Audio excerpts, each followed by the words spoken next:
Utah State Charter School Board meeting. It is April 11th at 10:04 a.m.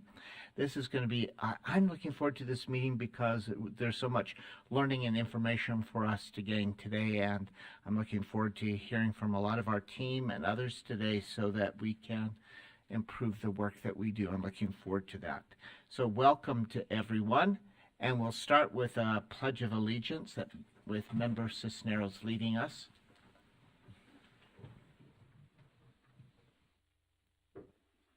I pledge allegiance to the flag of the United States of America and to the republic for which it stands, one nation, under God, indivisible, with liberty and justice for all.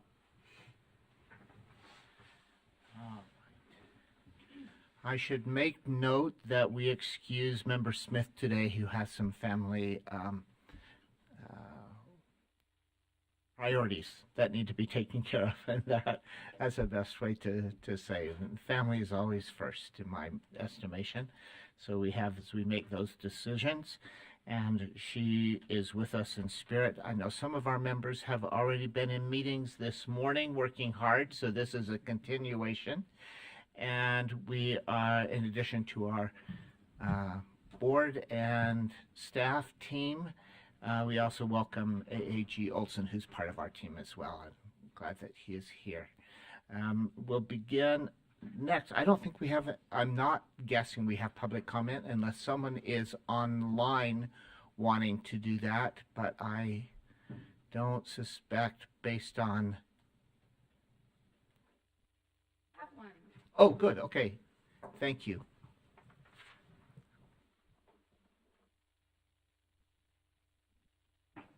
Thank you so much. Oh, Joylyn, I didn't understand. So, Joylyn Lincoln will begin, has a public comment. We'd love to hear that. If you want to come up to the table, and you just pull the mic towards you and start talking, and it activates itself. I just wanted to say thank you. As a state charter school board, you represent over 88,000 students across the state of Utah, and it's really easy to get caught up in the administrative and the rules and the policies and the accountability of charter schools. But on behalf of those 88,000 students today, I just wanted to say thank you, because you're changing their lives and they're changing their opportunities, and you're creating a place where education thrives and can be in partnerships with other educational entities across the state. And so just thank you for the work you do. It does make a difference, even though sometimes it may not feel like it gets down to the very end. So thank you. Thank you so much. Thank you. What a nice comment. You know, if we are speaking to Joylyn separately, individually, we would also say thank you for your work to bring teachers, quality teachers into the schools so that our children each have a quality teacher. We'd also say thank you for her service and leadership in both charters and in the district in this state. And so thank you so much as well. And that's our public comment today. See, I told you, this is a good meeting. That was a great way to start. And what else could it be, right? And but Member Olson has a thought for us today, and we're only going uphill. This is good. I can only go downhill from here. Board staff, good morning. It's great to be with all of you today. I scribbled down a couple of thoughts as I've reflected on my brief time on this board. I've thought a bit about how we're doing as an organization, and I've referred back to one of my favorite books, John Carver, Boards That Make a Difference, A New Design for Leadership in Nonprofit and Public Organizations. I learned about this book from some Brian Carpenter training. This is one of his favorite books, and he raves about it and incorporates this into a lot of his charter school board training. And this was kind of a handbook for me and for my board on the charter school that I served on for a number of years, and it was great. So I want to draw on a couple things from this book, and just making 2 points today. First is a reminder of our accountability as board members to what Carver calls the ownership, in quotes, the ownership of an organization to whom we as trustees or as board members have some moral obligation. He has a chapter 7, called The Board's Responsibility for Itself.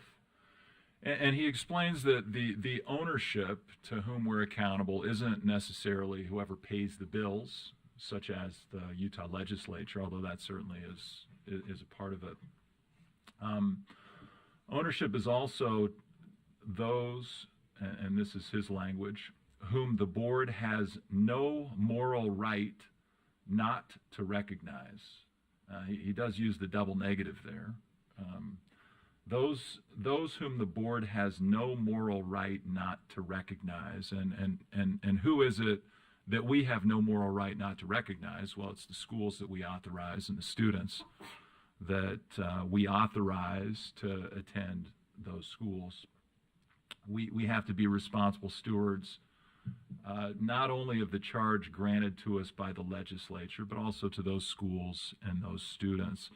And there are lots of ways that we act as a responsible steward for those who are authorized, the ownership. Much of that is handled by our executive director, our associate executive director, our amazing staff, who by delegation from the board carry out a lot of day-to-day functions and making sure that we're doing what we need to do and meeting the needs of our stakeholders. But it's also, we primarily through our board meetings, what we do here on a monthly basis, where we are able to act for the benefit of and serve as stewards for the ownership. And that takes me to the second point that I want to make. I just want to comment briefly on what I see as the beauty of a board comprised of 7 unique, different-minded people that we have here on this board. Carpenter says this. He says, as a board sets out to fulfill its trusteeship, its most immediate responsibility is to deal with the implications of being a group. He says that the challenge is that people differ in fears, hopes, optimism, and excitement, all of which contribute to the interpersonal aspects of board operation. So in short, we're individuals. Everyone brings something different to the table.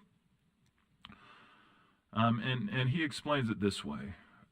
He says, the central interpersonal challenge to the board is to convert divergent views into a single official view. It is as important for the board to have multiple minds as for it to have a single voice. To weaken the multiplicity of viewpoints would be to rob the board of its richness of wisdom. To weaken the unity of voice would be to rob the board of its opportunity for effectiveness. And then he says this, just to kind of wrap up his thoughts. On any issue, the board must elicit as much divergence as possible and resolve it into a single position.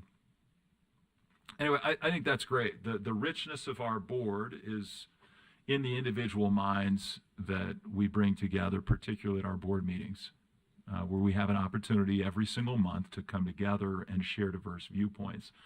And I really value the opportunity to come and listen to the insights of other board members. Last month was a great example where I was able to come and learn things about an agenda item and come up with more ideas just by being able to sit and listen to others. So I value the opportunity to listen to all of you and the insights that you bring to the table. And I hope that as we continue to serve, none of us will ever shy away from expressing what's on our mind, even if it is divergent, to use that language.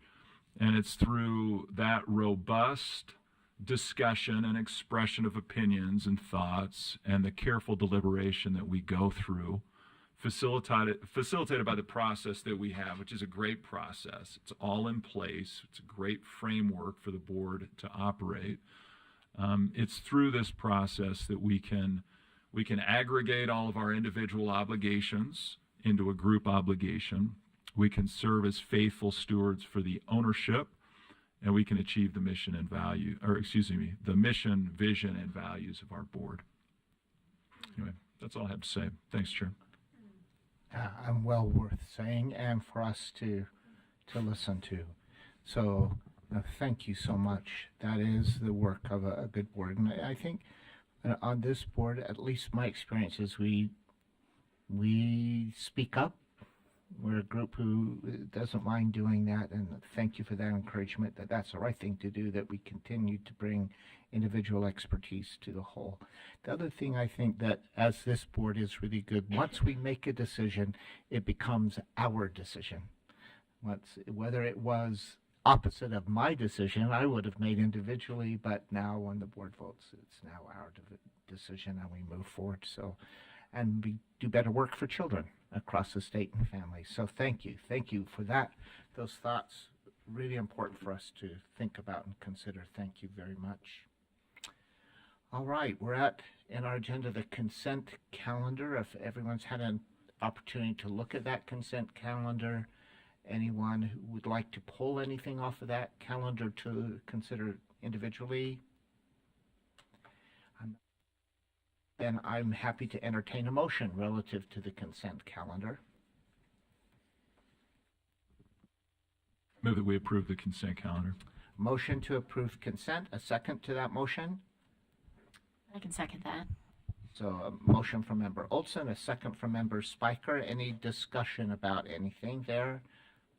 All right. All those in favor of supporting that motion of approving the consent calendar, say aye. Aye. Aye. And I'm going to rule that is unanimous. So let's continue then.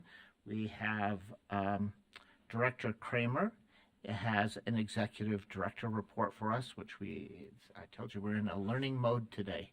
So put on your learning hats and get ready to listen and take notes as we go. All right. Thank you. Director Kramer. Thank you, as always, for the wonderful way to start these meetings is with the inspiration, with the message from board members. We learn a lot when we listen. So thank you, Member Olson, for that today, and all members when you do that. Yep, absolutely. Thank you. So it's good to be here and give you some report. And today we do typically start with some team or some staff updates, and I'd like to do that with a couple of bullet points here. Our team completed Clifton Strengths Assessment. It's formerly the Strengths Finder, and I think we are committed to using the results of the Clifton Strengths over the course of the next 3 years. So we're already talking about how to practically apply each of our strengths, to your point, so that it becomes unified, so that our individuality and the strengths of who we are come together in a unified way as a team. We had a lot of fun with it. Some members presented some what's called woo, which is just fun. Some members brought in a very serious tone to their strengths. Some have taken it 20 years ago or 10 years ago, and the results have changed a little bit over time. But all said and done, this was a book that we wanted, an assessment that we wanted to take. We appreciate the resource that was provided for us to do this, and it won't be the last that you hear of our strengths as we incorporate it into our work over the course of the next 3 years. We have another book study and a project that we're doing, and I've touted it a few times. I have a favorite book too for organizations. It's the work of Gino Wickman in Traction. And the team has now received copies of Traction, and we're going to complete what's called an organizational checklist. It's not a long one, but it's just going to give us the opportunity where organizationally do we need to get better at data, or do we think that we need to get better at systems, processes, these types of things. And so we made the assignment yesterday to complete that organizational checkup. And we don't want to start and stop and then start something new is kind of what we talk about as leadership. We've heard that from our staff. And so again, this is a 3-year initiative. So if it doesn't go well in the first year, we're still committed to keep trying to see. But I have used Traction in the past. Our team, Maria's reviewed the book thoroughly now, and just wanted to update you on that because it's another resource that you've provided that it's a dollar that it matters, right? The cost of those books, the use of those books is something that matters to our team. The State Charter School Board, we are now, we've been so pleased with the presentations of our staff as they come to the board, and our board executive committee has said, do you have more of that? And so you can continue to see now that maybe the executive report for staff updates gets a little more brief in this area because those staff members are going to report on the work that they're overseeing. We have a couple of good examples of that today on the agenda where staff will give you an update and you can engage with the presenters regarding the work that they're doing and that we're overseeing as you oversee us. So we wanted to let you know that you can continue to enjoy some updates from our staff. The board committee work is something that executive committee brought up a couple of months ago. Can you re-engage and kind of get our boards? And wow, they are engaged, meeting before these meetings, willing to review documents, willing to take the work, and it's just all the way from the executive committee where we meet monthly before these meetings, to the finance committee, which has met several times, kind of culminating to the work of the startup grant and now to the fiscal year 25 budget. And our authorization committee has now begun work to look at some things more deeply, a deeper dive on our charter agreement, deeper dive on merger language, potential merger language, these things. So I wanted to highlight just that as a team, not necessarily the staff part, but as a team, we do expect more board committee updates and engagement, and that they are really working to that regard. The executive director's clarifications and corrections, this is something that I added. We get feedback after the meetings. The feedback is very high praise for our board, just the level of engagement, which we also state to others that, yes, we have an engaged board and they ask questions and they work together and these things. But if ever we don't get something quite right or we just need to clarify it, and we're getting that from feedback, I thought this would be a good place to provide clarification or corrections if there's anything that's needed. We really don't have many this time. This is just establishing that it'll become a routine part of an executive director's report. One potential is just with our presentation of the startup schools. We had 2 of them, and the checklist as it relates to the startup school is just that they are tracking really well. And I just want to clarify that this board knows that there's a March deadline, for example, for something. Well, March is March 1 to March 31st, right? And if a meeting lands on March 21st and the compliance happens March 29th, you meet the March compliance deadline, right? And so that's maybe an example of one of the clear, or if anybody on this board feels that there's something that we need to come back to and just clarify, this is the placeholder for it. I just thought it'd be a good place to have an opportunity for clarifications and corrections. Next slide, please. Strategic initiatives. This is a familiar slide for you as we refer back to your strategic plan.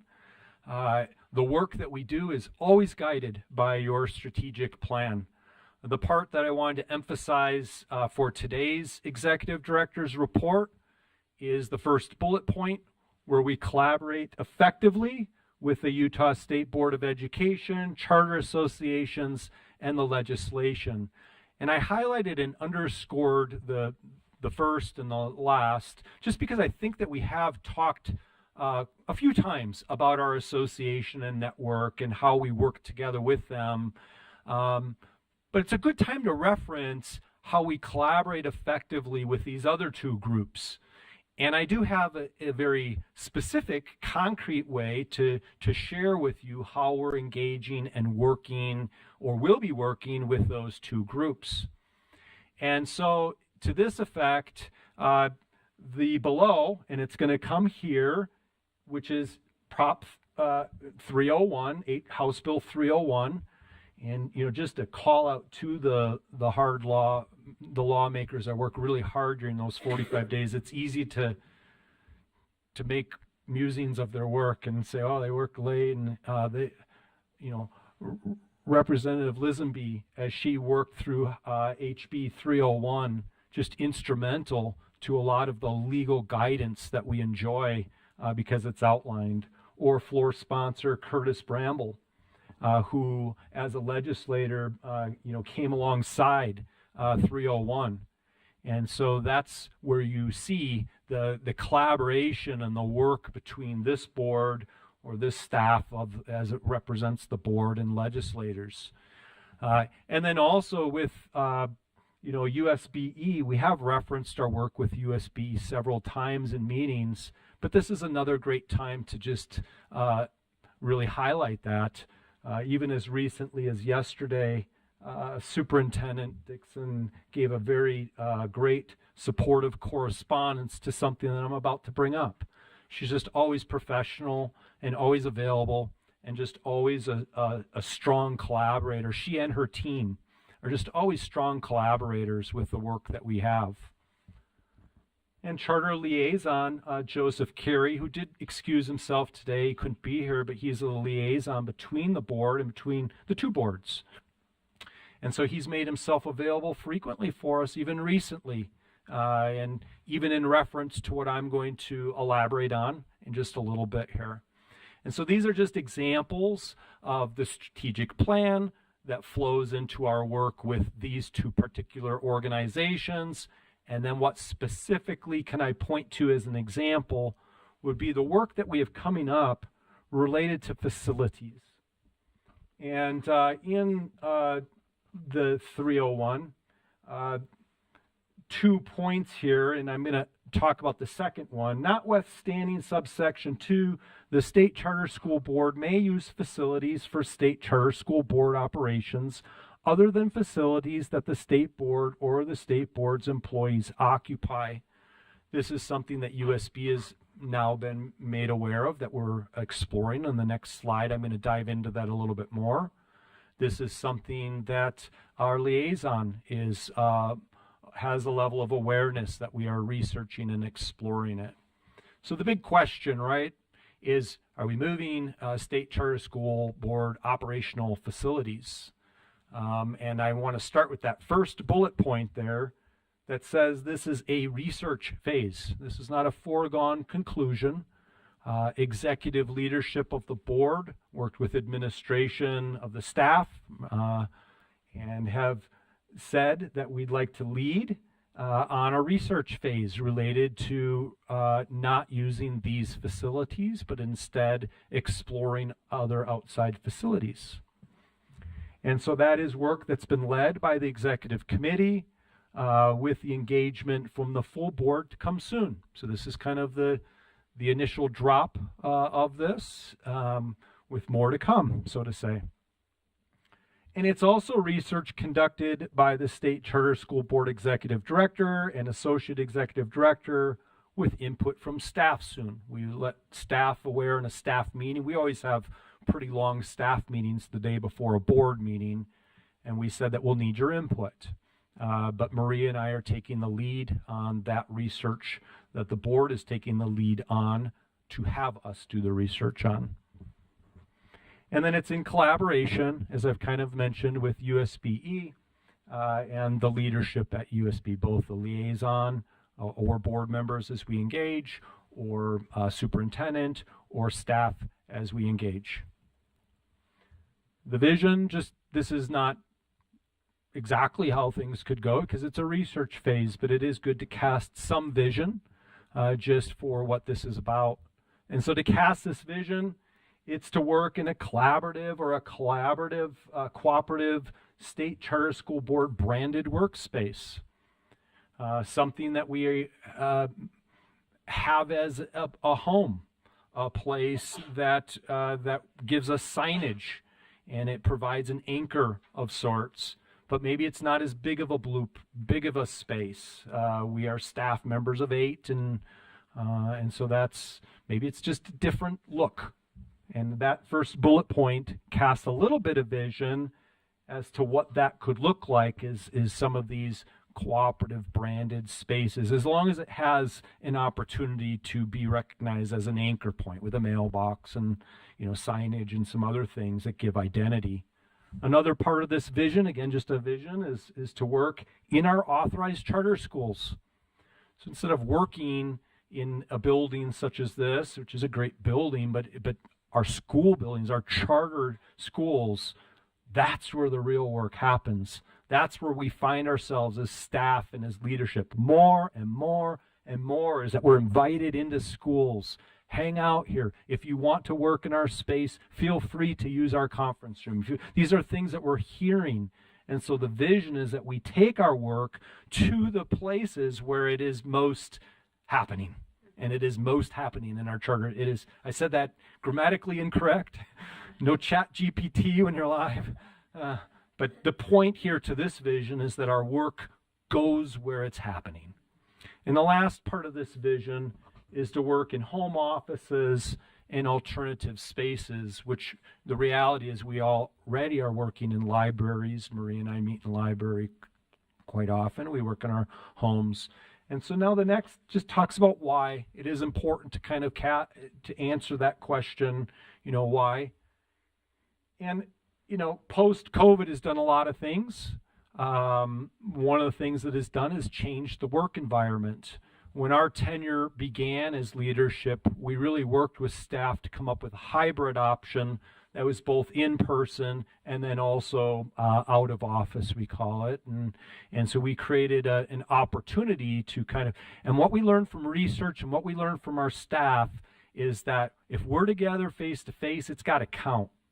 Like, it's got to be engaging, it's got to be meaningful, it's an impactful, we're okay with, we definitely do small talk and we definitely know about each other's lives. That's actually an important part, but we want to make sure that it's really impactful. And so a response to this question of moving state charter school board operational facilities and answering the question why is to continue to be most effective and efficient in a post-COVID work environment. We do find that our hybrid schedule works. In fact, even we find more time in schools, more time in our home offices, that we're more efficient and more effective, and that is really powerful, like it was yesterday when we were together for 3 hours, that it was really good work as well. We need to be together, and so that's one reason why. Another reason why is to graduate. We've been at charter schools for 20, 25 years, quite a while. And we've been maturing and growing and becoming more and more visible, more known. But to use the analogy of, a student that has reached a certain point and is ready to graduate, it very well could be that time for this board and for this staff to graduate, and in graduating, to use that analogy, to then be recognizably mature and independent, which is essential for the state charter school board to survive with multiple choices. There are more choices in Utah than ever before, but not just survive, but to thrive. We need our identity. We need to have an opportunity to graduate, so to say, and to continue the maturation process to be fully realized. And so that's a why. Hard to articulate that why, but I tried to do it with the analogy of just after 20, 25 years, a time to graduate. And the last part of this why is to take our work into authentic work environments, which is our charter schools, this point that I made in the previous bullet points. What about the costs? It's going to be a question that multiple people have, and we work through if there's any cost savings, which there very well could be cost savings with shared cooperative spaces and not needing as big of a blueprint. There very well could be cost savings after the math is done. And then after it's done, you can only imagine what that could look like to be used for staffing expense, the expansion of staff. I mean, we're a staff of 8, and we work, to the best. So it's just an idea. Again, this is an idea.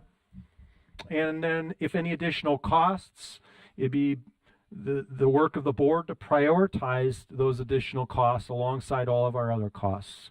We actually have many priorities: training and traveling and contract services and staffing, as we just mentioned. So it would be then incumbent on the board to take a look at those costs and figure out where it falls into the priorities. And then last, we kind of feel like July 1st, 2024 is a good time to research. And after that research, kind of move forward in one way or the other. It's a new fiscal year. It's a new beginning, a new dawn. We don't want to belabor this work. We want to work effectively and efficiently together with executive leadership, with the board, with the state, or the Utah State Board of Education, with the liaison, all the people that were mentioned previously. So I appreciate you giving me the opportunity to just bring forward this notion so that you could start to contemplate it and know that we're engaged in this research work. So, next slide. Next steps outside of that last slide, which is a big work, but there's other work to do. Closing out the school fiscal year 2024, spending the resources that we have appropriately. We won't be able to spend it all. I think I've mentioned that a few executive directors' reports, but we're getting better at using every dollar in a good way. And so then also the planning for budget school fiscal year 2025. That's a priority. Another priority is public relations and communications campaign. That'll start relatively soon. Another is creating and executing, I say MOU because it could take a lot of different looks and fashioned in different ways.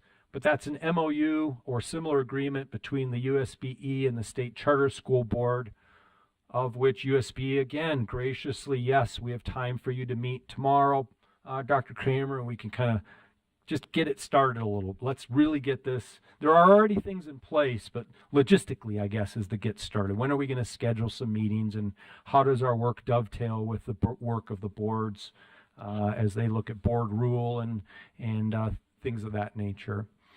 At some point, we'll have to make up a picture day. I think a few of us missed picture day. So just like in the schools, when you miss picture day, there'll be a makeup day. So look for that from, I believe Amber will help us with that, or maybe it's Amber and Marie. And then also, I skipped bullet point number 2 just because I may need a little coordination now or a later time. But we've requested from executive leadership that we schedule an additional scheduled board meeting. Not a long one, but something between May 9th and June 13th. Suggested date of the 30th now actually is kind of honing in on the 30th. The purpose, we have a couple of things that are out for public comment and public notice soon. That requires a 30-day, at least a minimum of 30 days.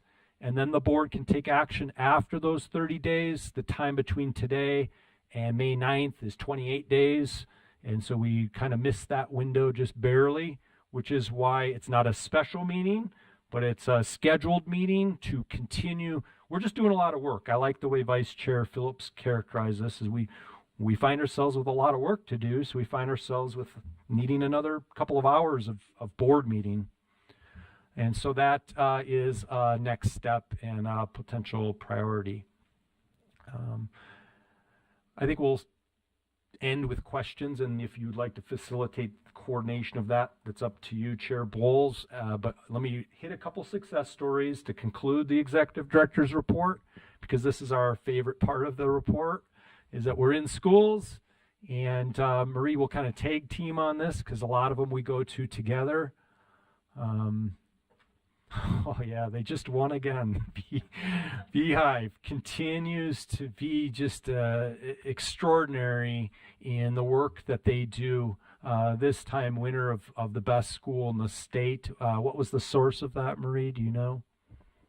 It's the Best of State Awards. That's the company I think that runs that. It's called Best of State Utah. And we have another thing that we're going to Beehive next week. Is that right? Yes, I think they have a Tuesday? exhibition coming up. Exhibition. Yeah. Do you have anything else with Beehive? They're really a great part of our portfolio. They sent over a number of press releases. There was a lot of awards and things coming out this last quarter for them, but really wanted to highlight that Best of State that kind of puts it all together for them. Yeah. One of our school visits recently, even yesterday, was the American Academy of Innovation in the Daybreak, South Jordan area. And I mean, innovative with counseling and with guidance and with serving SPED students. I think they told us that their percent of SPED students was close to 25%, which is higher than the norm. But yet the proficiency and the growth at the school and the innovation that's taking place is extraordinary. Great leaders. We met with a team of 5 or 6 leaders that gave us a great tour. And again, just kind people where we have no agenda. We just like to go and see the great things that are happening in our schools. It was awesome. That was a really good one. And then last one to highlight in this executive director's report was Spectrum Academy. I mean, I know you could talk about it too, but I'll start. And then just another special part of our portfolio. It's large. When you drive up, it's an expansive footprint with multiple buildings. And then you learn that they have not one location, but 2 locations. And both leaders from both locations met us at the location here in North Salt Lake City. We saw students with joy. We saw very elaborate programming, everything from woodworking to driver's education. To what else, Marie? I'm going to hand it over.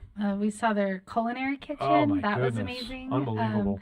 And I did put these pictures on here of their basketball team. One thing that I was really impressed with was learning about how robust their athletics program was. They talked about an athletics director who took an initial group of, I think it was like 30 or 40 students, and has just grown their athletics program to, I think they said over 150 students participating, and they have the full range of basketball to golf to volleyball, and they participate in some of the Special Olympics, but then also participating against other charter schools, and really giving a lot of unique sporting experiences to their students as well. Just love that you added those things. They shared with us that their budget, more than half, I think it was close to 70%, goes towards staffing, and that's to drive down the ratio of staff to students, something that this board has recognized. They shared with us a year or 2 years ago it was, but they have over 600 employees, right? So serving over 1,300 students, and the students are wonderful as they walk around. They're full of joy. So that concludes the executive director's report, and up for questions, coordination if you wanted to with that one board meeting, however you like to choose to go from here. Chair Bowles, that's the report. So any questions or comments based on Director Kramer's report? Member Spiker? What do you anticipate the timeline to be for the research phase? You're going to start in July. When could we expect as a board to hear back about what you have found out and a potential direction that you would like to move forward? A strong update already by next board meeting. So we have a good 30 days of just pretty intense, substantial, like what are the big barriers, right? What are the big costs? What are the big So I think that the board can anticipate already a solid update, a solid opportunity to engage at the May 9th meeting. An update, not a decision, nothing like that. Yeah.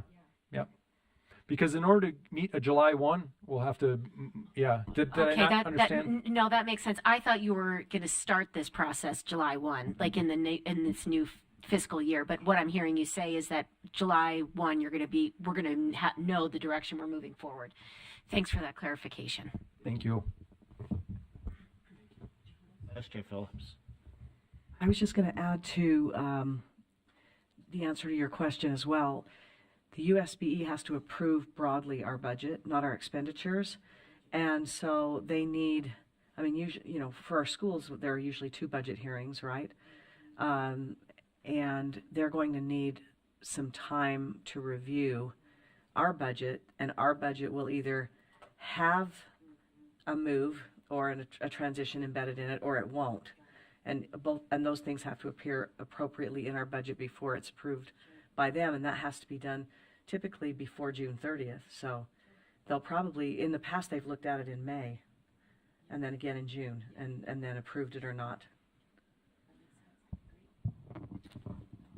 Additional questions, comments, anyone? All right. All of this, as Member Olson reminds us, that we should be responsible stewardship, and that's what this learning helps us to do. So, Director Kramer, thank you for those updates, and we'll look forward to additional information as we move forward, and letting us know how our schools are doing is one of the really nice parts of this. All right, still, Director Kramer is going to continue teaching us about merger process language in schools. There are schools potentially who are talking about, would like to merger, or they may in the future, and we need a process in order to serve them well. Thank you. A couple of points to make with this agenda item is the difference between merging and I'm going to call surrender, but it's basically one charter organization giving control and autonomy and handing that over to another charter. And so those are different. One is where the two come together in a merging way, if you can think of merge, and the other is truly this. So I think this work is important to kind of differentiate those two. And we do see what's affectionately known as the VSEP process, the voluntary process to surrender, to use that word again, or to give up control. 301, to refer back to 301 again, provides some additional flexibilities for VSEP. And so there are some schools that may explore using that May 1st legal opportunity to use the path of VSEP that's a little less restrictive. And so that's one way that organizations can work together. Another is to merge. And so that's the focus of this, is not a surrendering or a giving up or a VSEP, but it's truly a merging. And so as reported in the last meeting, this is something that we referred to Minnesota guidance, and Minnesota, there was some charter law that was created, but primarily Minnesota borrowed corporate law and referred to corporate law. And so the documents that we're starting to put together related to merger documentation, and I shared this with the authorization committee today, so they could speak to this as well, but the content is, the makeup is 90% of it is Utah law as it relates to corporate nonprofit merging. So we're not trying to create new law that we wouldn't need to create. We're trying to follow existing law in a manner that works. And in this case, it works because our charter schools are nonprofits, and because there may be some of our charter schools that are interested in merging. Why would they be interested in merging, or why would they be interested in survivorship and these things? There's a variety of reasons. Some looking for a way to reinvent, or to, charter schools are entrepreneurial business ventures as well. And so to be the same year after year after year, doesn't always work. You have to kind of change and adapt. And the idea of merging and coming together or potentially even surrendering is all part of the evolution of some of the charter schools. And so that's a potential why, or just to be innovative, try something different, combine finances, survive through enrollment challenges. There's different reasons, but we are getting more and more requests for ideas of surrendering or merging and these things. So authorization committee has heard that the document that they're going to review coming up is 90% referring back to Utah corporate nonprofit merging types of things. And then the other part of it is borrowing Minnesota guidance. Minnesota guidance guided some charters as to how to go about merging, and it reflects their law. Our law for corporate nonprofit merging and their law for nonprofit have some similarities, for sure. And then there will be some add-ons to that, so that's like 90%. And then I think it's probably prudent for the authorization committee, ultimately the whole board, to take a look at some add-ons, like does it make sense to have one fiscal date, July 1st of a fiscal year, and everything, if the merge is to happen, it must culminate on that date. That's when liabilities get rearranged and the assets and other obligations. And so perhaps it's an opportunity to say 90% Utah corporate nonprofit law merging, and then we're going to add in just as minimal as we can, not so as creating something really big and unwieldy, but thinking through what are those practical add-ons that we need here. So I think authorization committee, our conversation today gave some direction on that for you to review on behalf of the board and start to take a look at it. And that's kind of where we're at. I don't know if either of you wanted to speak to it or if that's enough. I thought this was an interesting part of our authorizing conversation, so I'd love you to share this here as well. Talking about this work, and it is just early, right? We're in the beginning phase, but we did talk about the why and the idea that there's a multitude of reasons that a school would choose this. I valued you telling us roughly like how many schools are asking for this, or what is the urgency or the frequency. So could you just share that with the full board? Yeah, a range, I think appropriate range. Marie, you could correct me on it or kind of fine tune. 4 to 6 schools have reached out, bringing up the notion of merging. Yep, in the last few months. Is that about right? So there's a need for this. Yep. Thank you. That really concludes that agenda item as kind of an update. It's passed to the authorization committee now, and anticipate it to go through a public notice, at some point after the authorization committee has had a chance to work on it. And even if no one is asking for a merger, it's good for us to have a policy in case that happens, to have a policy in advance of that time so that we know the process that we can follow and have that in place. So authorizing committee, thank you for your work toward that end and for that report. Director Kramer, you are 3 in a row. So here's your third one. But before you start, I also want to welcome Deputy Superintendent Stallings with us. We always appreciate her voice and input. She helps us a great deal. So thank you for being here. All right. So the next one is charter agreement language upgrade.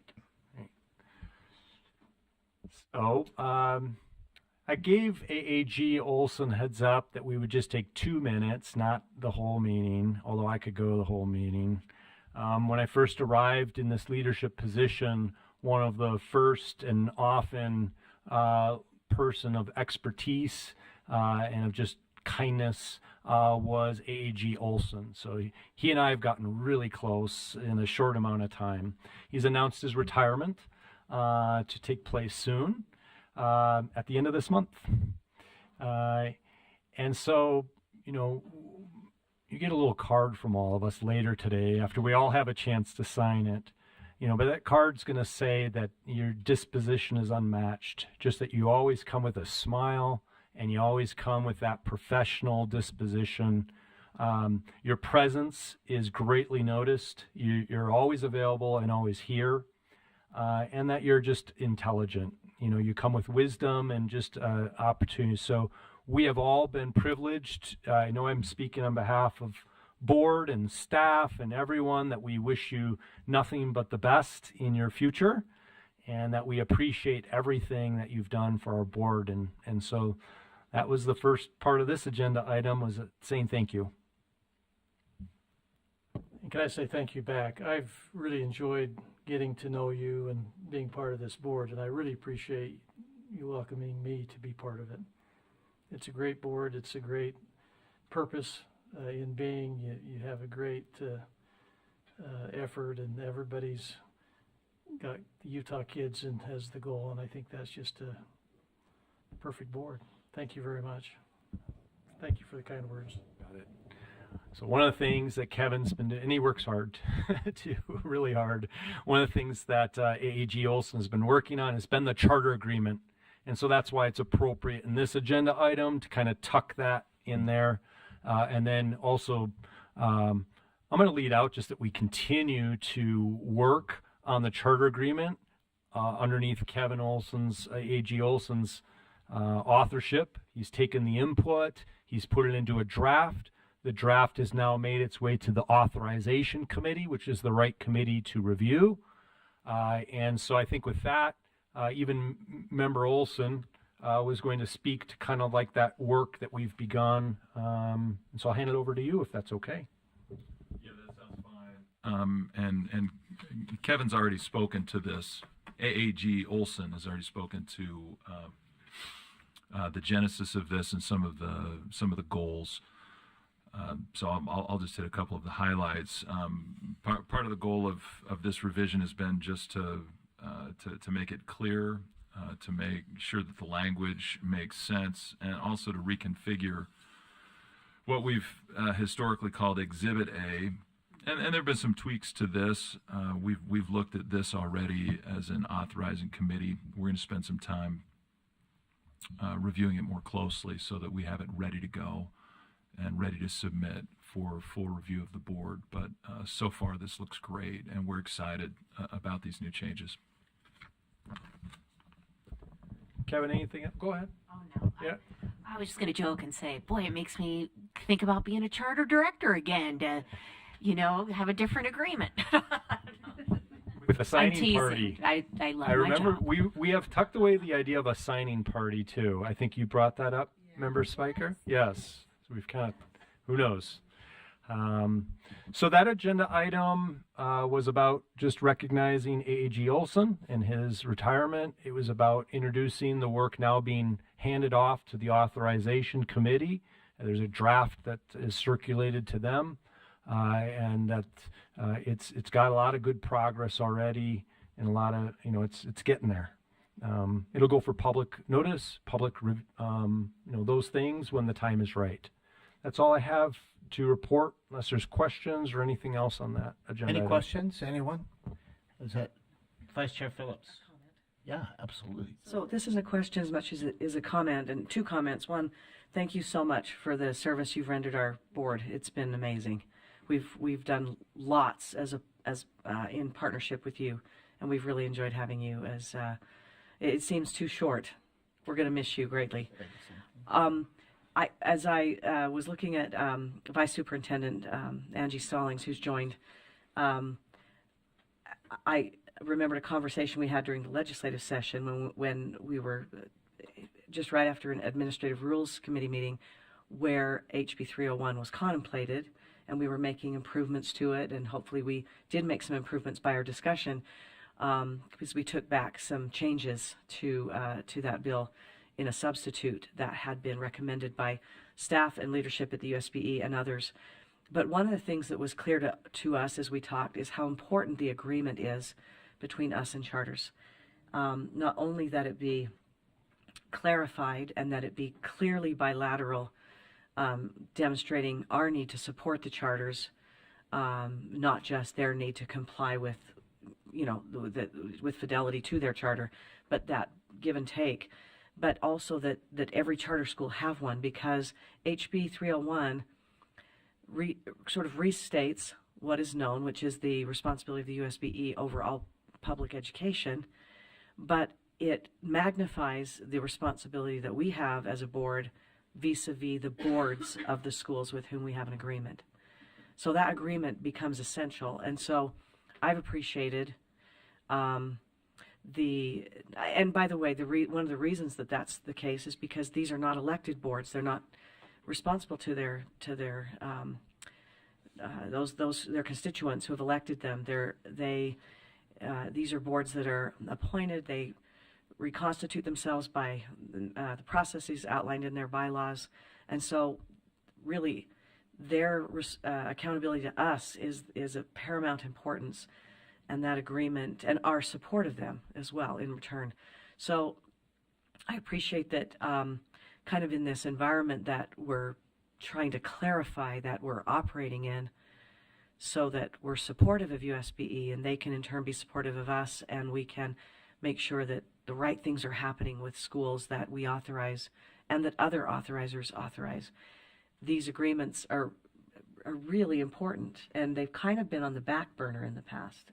So I think, just for our board to keep front and center that this is a byproduct of that clarification that we needed, and that will be in that MOU, that our relationship with those boards, our monitoring and support of those boards is going to be paramount. So this agreement becomes especially important. Thank you so much. The only thing that's constant about us is that we evolve. Things are changing, right? Things evolve and change, and that's a constant. We need it. So I am surprised that we are losing A.H.E. Olson. I just heard it in this meeting just now, and we are sorry to have you step away, but we're happy for you individually if you're going, not just going from something, but going to something good. And we hope that you are going to something that will be enjoyable in your life, and we have appreciated your work here. And sorry to have you go in too short of a time. That's Vice Chair Phillips said the same thing I was going to say. It's just too short of time for us to be with you. But I suspect anyone would say that if they're working with you along the way. So thank you. All right. Unusual for us, we are ahead of schedule. We oftentimes just try to catch up, but we are a little bit ahead. And my watch just a minute ago said to me, time to stand. So if we, worse when I was teaching, it talks sometimes. You have Apple Watches, some of you, they just talk out every once in a while. I was teaching a class the other day and it talked out. It said, I don't understand. And the rest of my class thought that was great. So they didn't understand either right then, I think. So we could do as a legislature, if you watch legislative sessions, periodically they go sauntering. So there you see that sauntering sound. I'm going to say let's take a little break, maybe not as much as till 11:40, but let's take a little bit of a break so our next presenters will have time to know that we're ahead of the schedule and they can know that we're here ready for them. And so let's take 10 minutes. Everyone can run to the restroom, 10, 15 minutes, maybe 15, and we'll still be ahead of schedule. All right. And according to my watch, it is 11:02. So can we start again about 11:15? Yeah. All right. Saunter. All. There we go. Time to stand. Yep. Time to stand. Still a little bit ahead, but we may catch up during, and we're happy to, as folks have things to present. As we continue to learn today, our next presentations come from some of our team. I'm going to just announce both of them so we can just go straight from one to the next. So first, Amber is going to, our UCAP developer is going to, among other things, I shouldn't tell you that's just what she does, among many things, she'll be talking about current ways our UCAP has changed and presenting some updates coming in the future, so we be prepared. We can continue to have the information. I really like the notion of that responsible steward that Member Olson talked about today. So this helps us to do that as we gain information. And then next, Andrew Vargas Stone will talk to us about AI. And that is a hot topic, as we know, not just among us, but throughout the state, across the nation, particularly in education, about how we approach it and how we can incorporate it as a tool as opposed to all new things. I remember when teachers, in fact, years ago when somebody had a cell phone in school, my instruction as an early school leader was to confiscate that cell phone. And I had to give it to the district security person. Parents and a child had to go to that district security person to get their cell phone back, because the assumption was if a child had a cell phone, he was a drug dealer or she was a drug dealer. And so they had to find out. Today, my goodness, everybody has cell phones. We use them in classrooms. We say, hey, pull out your phone and look up this and how we use it. So I think AI will come, we're very first learning about it. Some folks cautious. We're kind of in that confiscate mode for some people, but Andrew is beyond that and can help us to understand how to better use AI and to what we see in the future a little bit with it as well. So let's start with Amber, and when Amber's concluded and we've asked questions, if we have those, and finish that, then we'll go right to Andrew. All right. That was a really good break. Thank you. I've been waiting to use the restroom and take. So I'm glad I didn't have to do it while I presented. So thank you. You're sauntering. So today I'm going to be talking about UCAP. The URL is right there. It is open to anyone and everyone. It's open to the public, and we're trying to become more public too. Do I have to talk straight into? Okay. Okay. So for those that don't know, UCAP stands for Utah Charter Access Point. It's a web application, which means that it can not only show information, not only show documents and links, it has way more power. So I know SCSB has two websites. We have UCAP, and then we have UtahSCSB.org, I think it's called. And one is actually a website.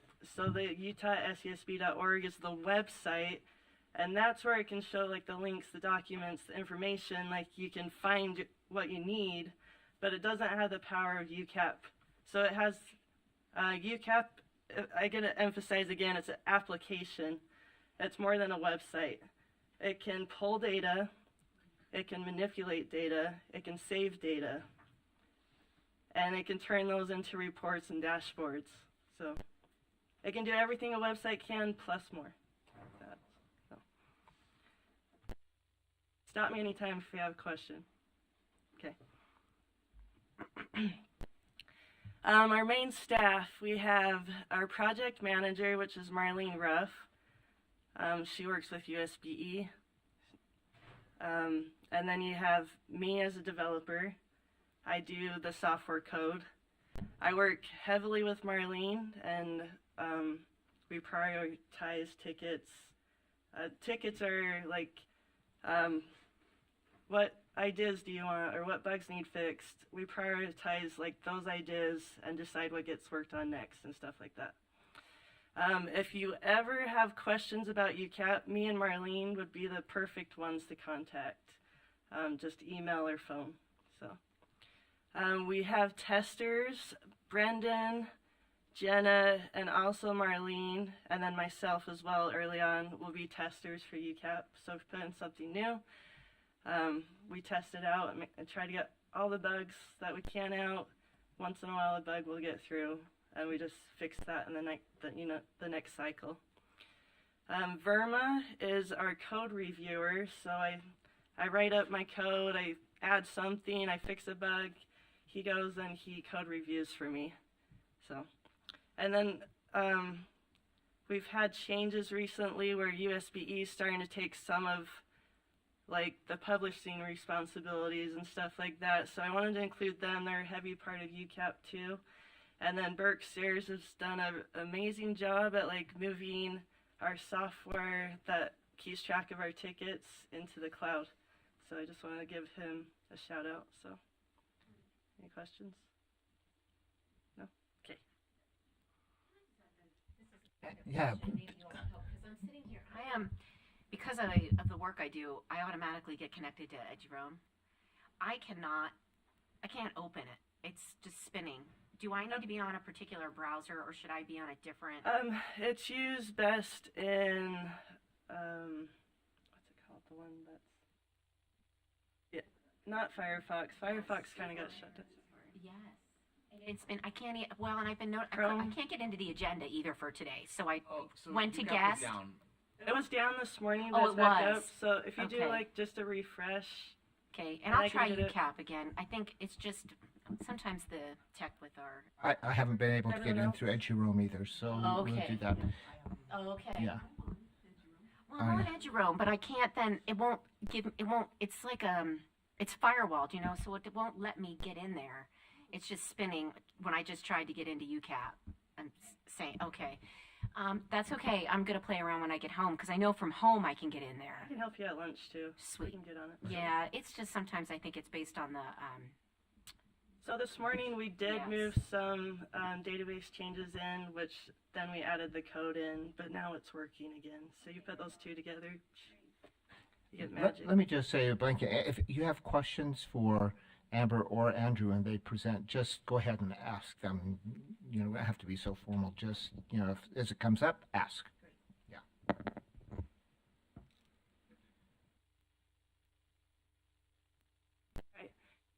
So there is already a lot of information just on our new landing page.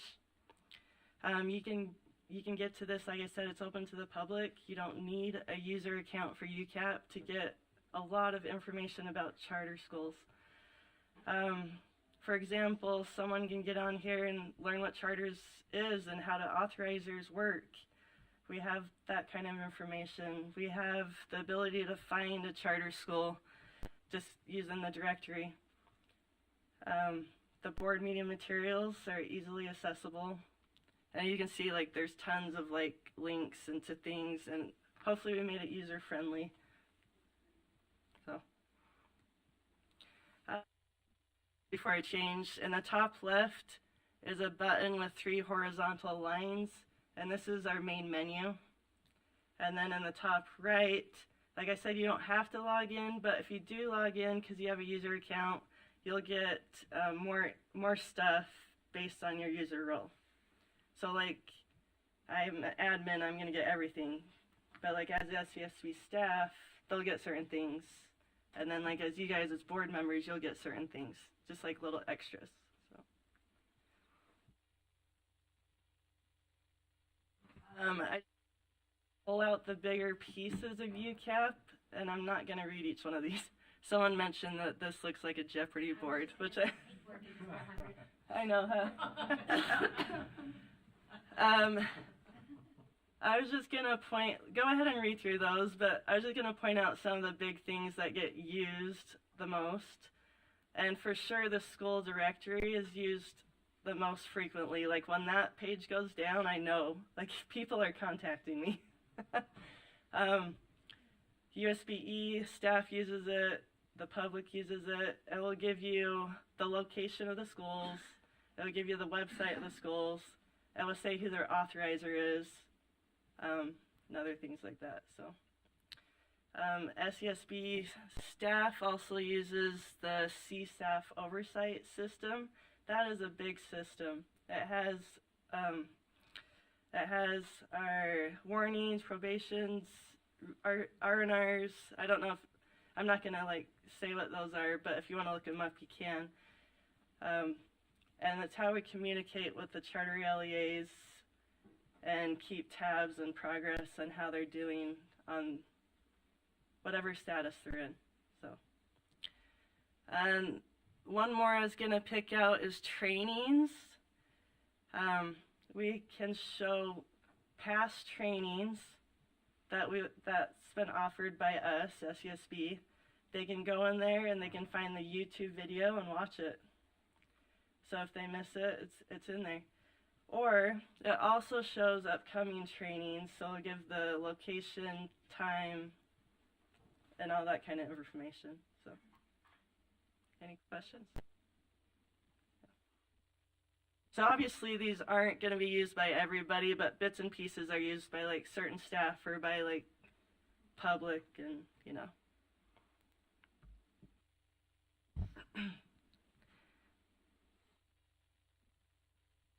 UCAP was created to help the SUSB and its staff perform its operational duties of authorizing charters.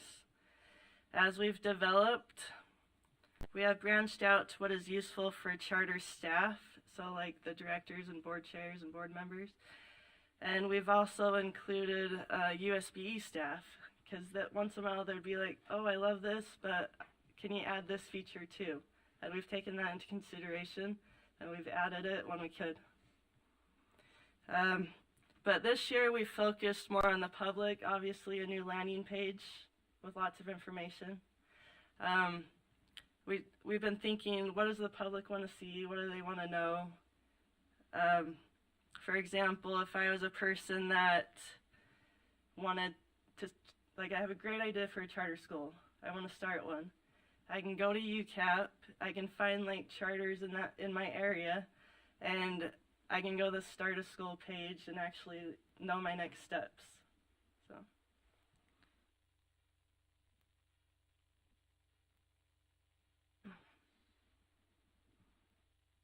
I'm going to ask you a question, Amber. So does it track for us the number of times individuals access UCAP? That That's they're actually looking one of for our things? tickets. We've thought of that. That's like one of my goals this year is to get a ticket like that done.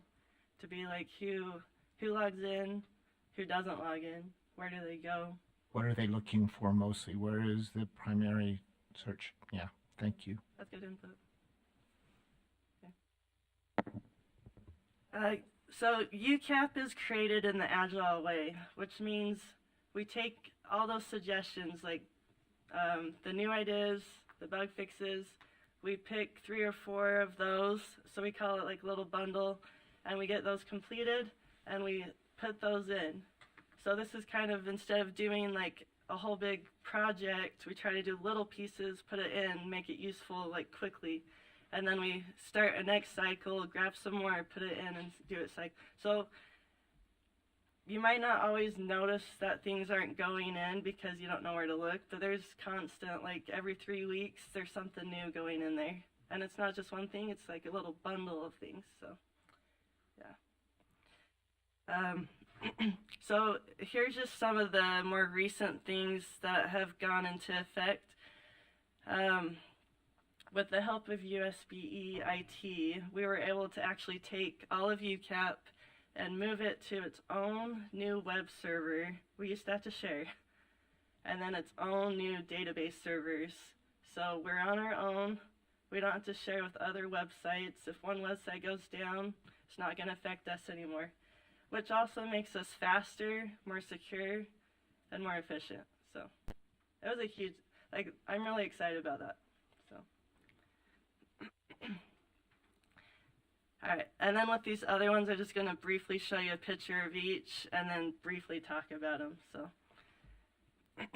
like I said, we're going to merge our 2 websites into one.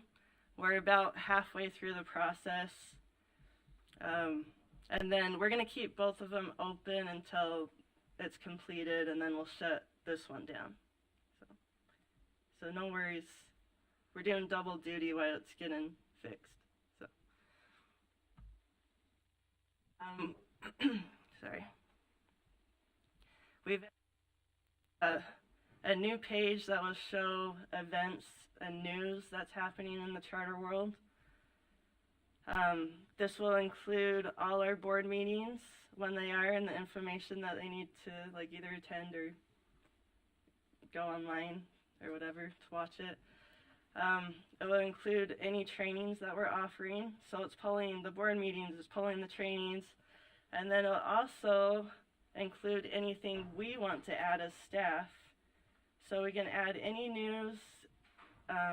For example, maybe there's a school that's hiring and they want us to announce it. This would be a good place to put it. Yeah. And then Charter Day on the Hill, I know the association runs that. We can put that in here too. We can give shout outs to schools and say like they're doing really good at this, and it's like a news announcement. So, okay.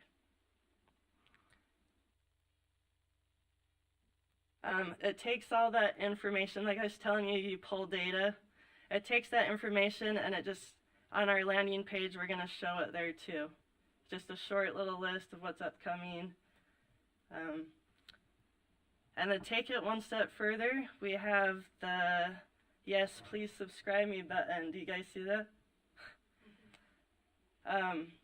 We've developed a way to like have people subscribe. They put in their email.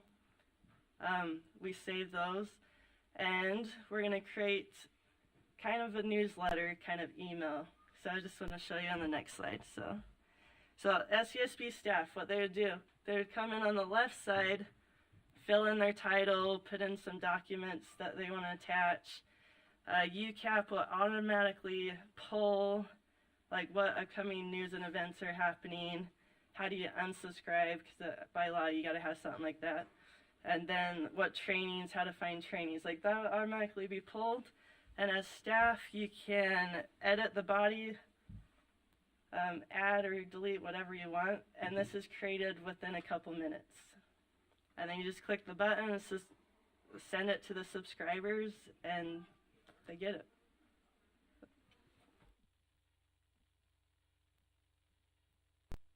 Oh yeah, letter of awareness. Okay. So the letter of awareness is actually new, and I think Paul will talk more about it. But we've created this. It's in UCAP now. It's ready to get used. Yeah, I think Marie, if you could take this one, that'd be great. Yeah, a letter of awareness is a new tool that we've been using.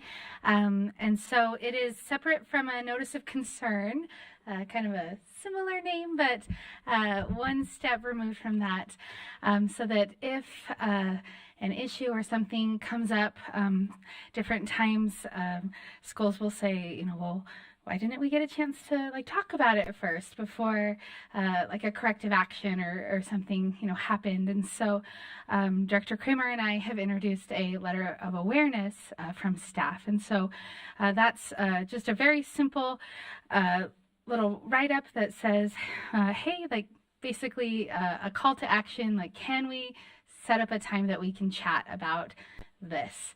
And so it gives them a quick explanation of you know, something we need to chat about.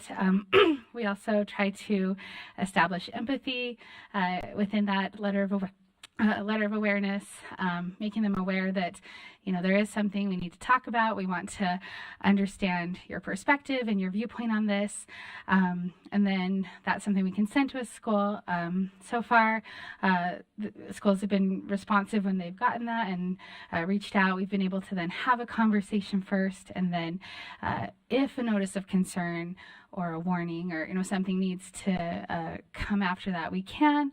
Or if, you know, chatting about it first helps us understand the situation, and then we can, you know, gain that understanding, and then it doesn't need to keep moving forward. We're able to make those assessments at that point. I want to publicly thank staff for this. There's so many times when I've seen, been aware of, way too official correspondence comes from an organization that a very simple phone call would have resolved. And instead, the very formal hand slap feeling is divisive and puts people on the defensive. And I think the feeling is if they had just picked up the phone and called me, I had a perfectly reasonable explanation that this could have gone no further. So I really appreciate that we're being proactive in recognizing that and meeting our schools with the benefit of the doubt and acknowledging good work. And I just really want to publicly thank staff for taking the lead on that. Thank you. Thank you.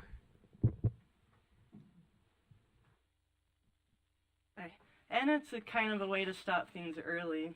We can like catch things quicker, and hopefully they fix it too. So, okay. Lastly, we're close to finishing this. So you can see it's like being built, but it's not quite into production yet. So this will be our rule-making process, and in here we can show our public notices, and then we can gather the comments. So It's just really fun to watch you work and to work alongside you. The way that it looks, the way that you represent what our board's directive to us has been, which is to be a supportive authorizer, and then the public or the practical application. So taking a thing like a letter of awareness and embedding it in the UCAP. Taking something like the idea, I brought this up to Amber and I said, can you build this? And yeah, we can.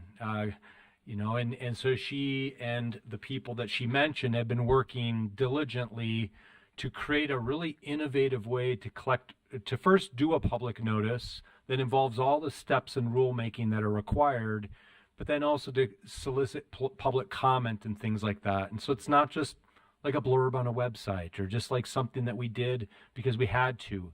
It collects the information and all those things. This is just another example of an application of UCAP and Amber's work. So powerful. Thank you. All right, so UCAP's future, what's on the agenda? So these have not been built yet, but this is ideas we want to do. So of course, we're going to continue merging the two websites into one, get rid of one.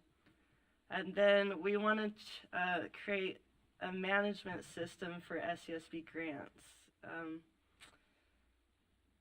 That will help us track, like, what schools have got this grant, where can I find information about this grant, how do I apply for it, so we'll create some forms that they can apply straight from UCAP, and we'll just have it all in one place, so, yeah. The third one, capture best practices and success stories of LEAs in schools. We're talking about how can we get a unique way to review a school. This would be one way to capture those best practices. So, and then we've talked about a school dashboard before. We haven't forgot about it. We still want to do it, and we want to make it available to the public for sure. So that's it. Thank you so much. Yeah, if we were plotting in here, we would do that. So we can do a sign language applause, which is like this. So you'd say thank you so much for that. Yeah, for your ongoing work. Yeah, the potential you're just releasing. Yeah, terrific. All right, Andrew.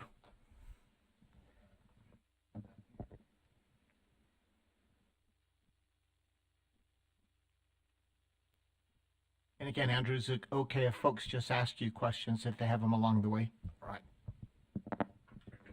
Amber, could you help me at lunch with my account or just getting into UCAP a little bit?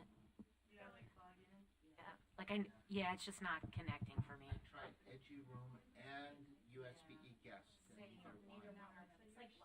And it could be just the tech or the,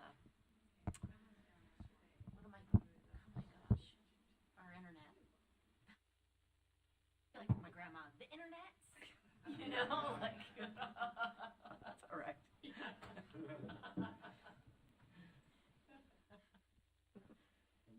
make those noises for like a minute. oh gosh, beep, beep, beep, beep.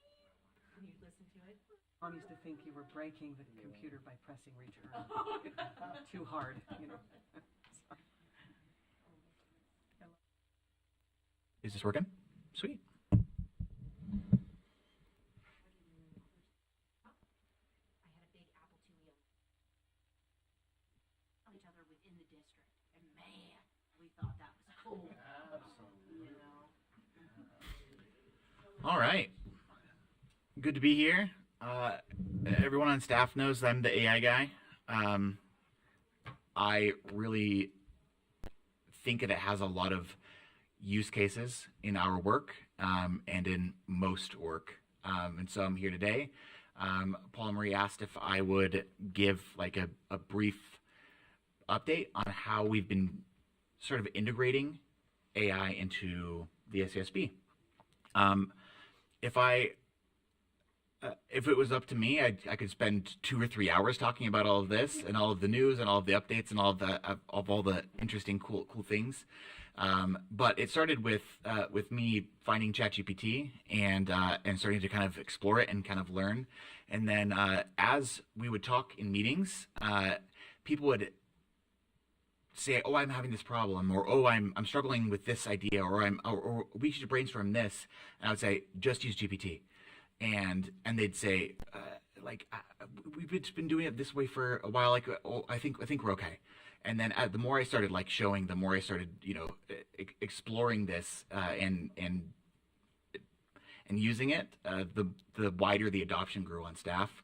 And now pretty much everybody uses it. And so we're going to explore a couple of those ways that we do use it. All of the images in here were AI generated. So there's 4 main categories that we use AI at the SASB. The first one is to support the creative process. The second is to improve efficiency and accuracy, to enhance decision-making processes, and to optimize web and digital platforms.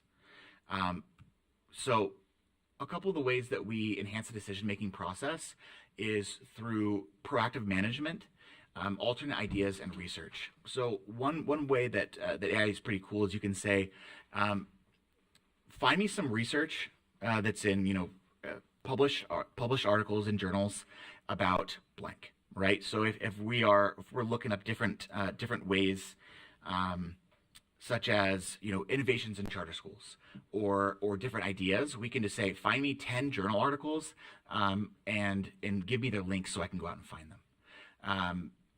It also helps with proactive management in that there's a lot of moving pieces and a lot of projects that we have going on, and figuring out the ways that we can organize and structure. AI can do that in seconds. Here's all the different things that we have going. Help us to kind of figure out an appropriate order, and it's amazing. So a couple of other things is alternate ideas. Here I have an example. I asked GPT, I gave it a list of the financial metrics, and I said, here's a list of the financial metrics we use to evaluate charter school financial health. Can you identify any other metrics that might be useful to add in the future? And it gave a long explanation of each of these 10 things. I asked it to pare it down just to the response so that it didn't clutter up the screen. But there's some things in here that I actually found very quite interesting, right? To use per student expenditures and to use like administration cost and other things that we do have access to that data.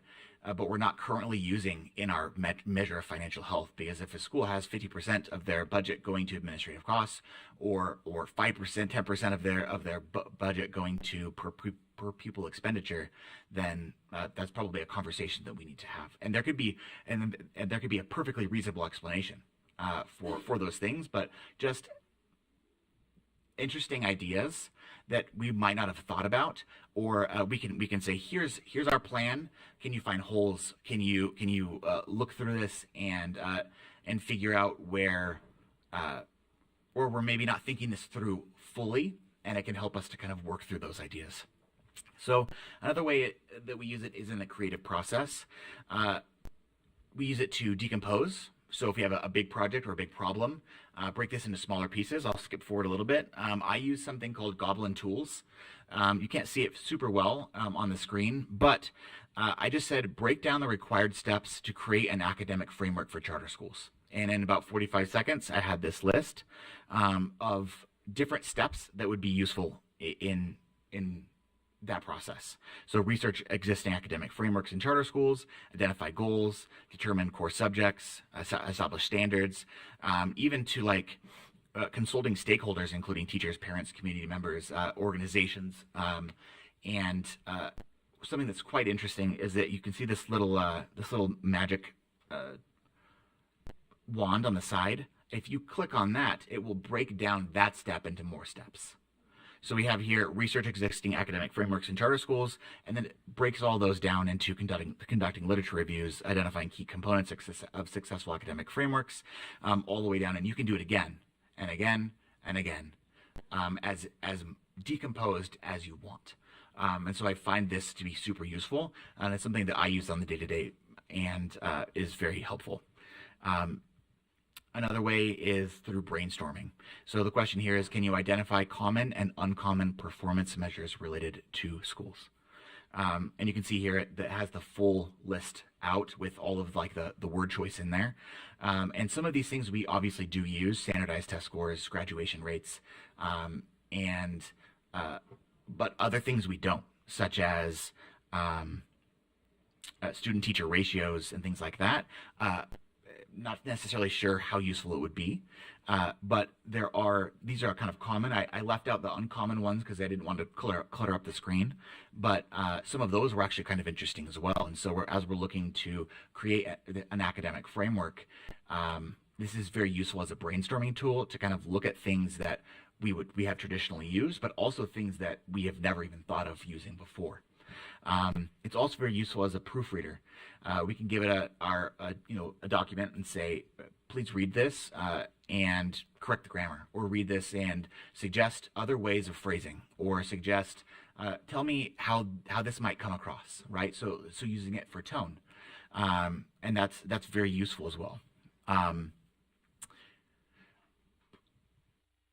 Going back to this slide here,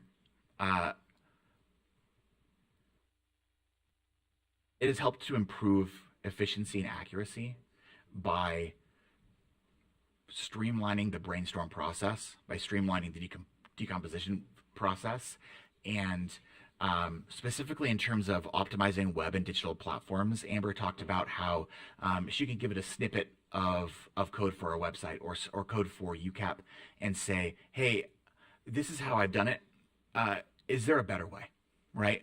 Is there a more streamlined or more efficient way of writing this snippet of code?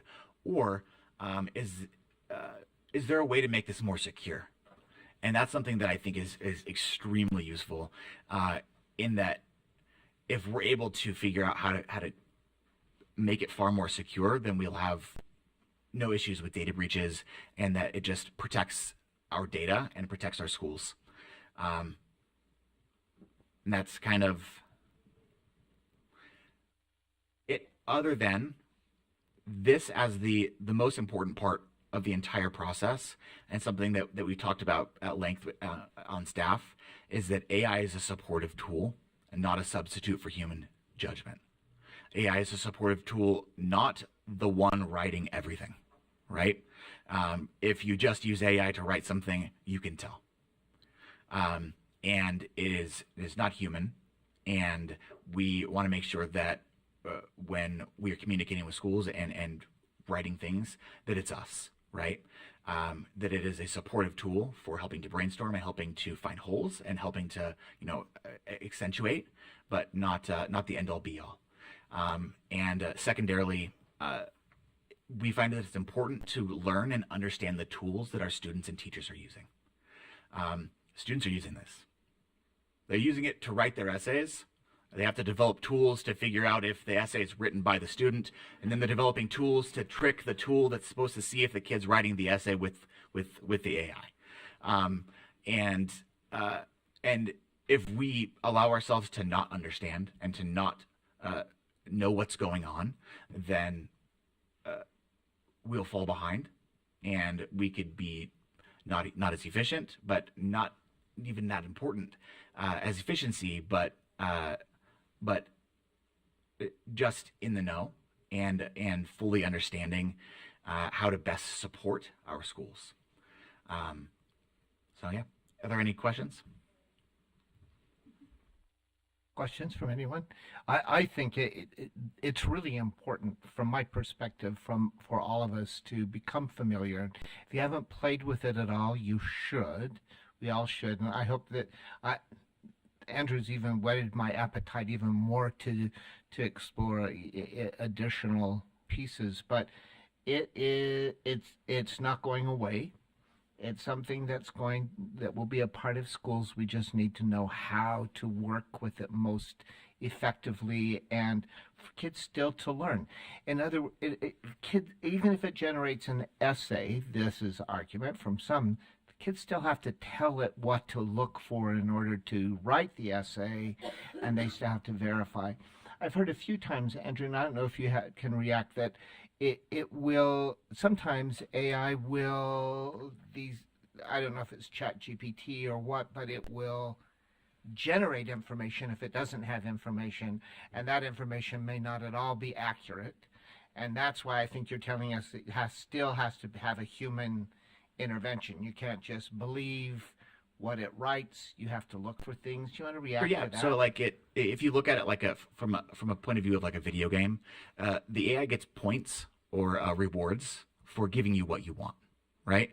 And so the term is called confabulation, where it makes up information because you've asked for it.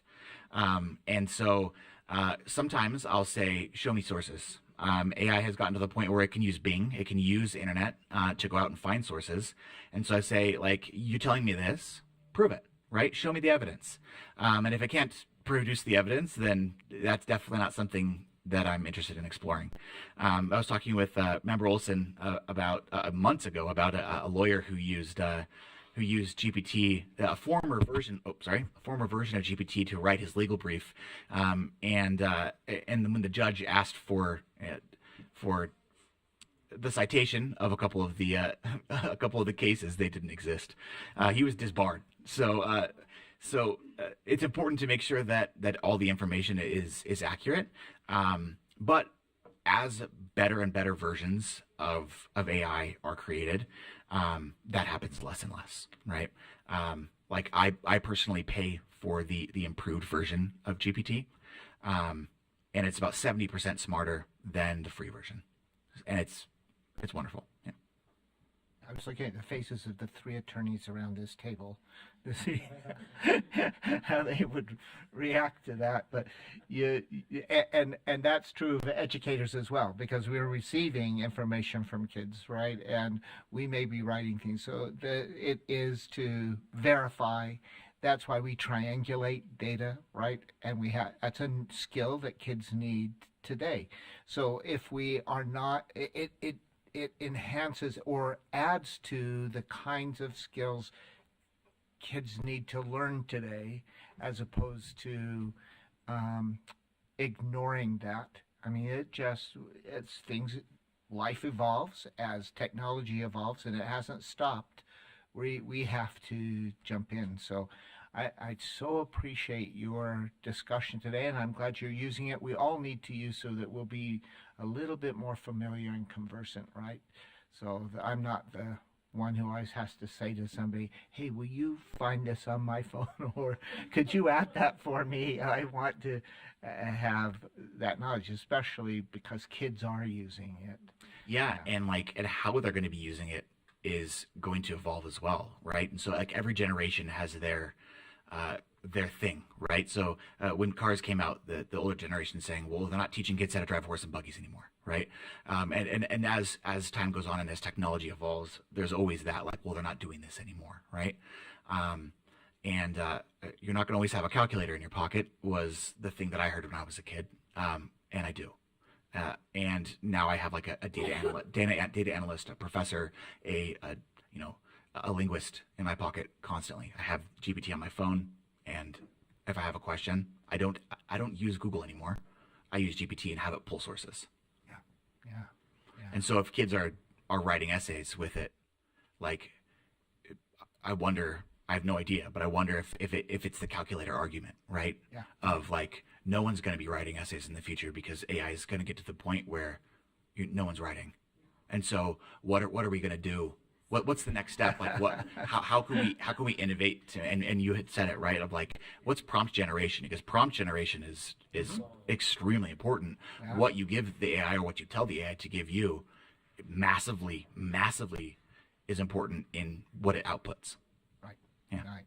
Exactly. So it's new skills we need to think about that kids are using in schools these days. So not only can we use it in our work, but we're going to know that students are using it as well, and as educators, we need to learn. It sounds like attorneys need to too, but we all need to. I think in all phases of life that we need to. This is something we need to pay attention to. So, yeah. So there's Andrew. If you have questions, Stephanie, go ahead. I just love this, and I think what's even more exciting about just our students, but how this is going to impact the teaching profession. And that's where I am in the work that I'm doing right now is helping the students that I'm working with that are soon to be teachers about how they can use AI to work smarter and help them. And this is my argument, create more space to be human.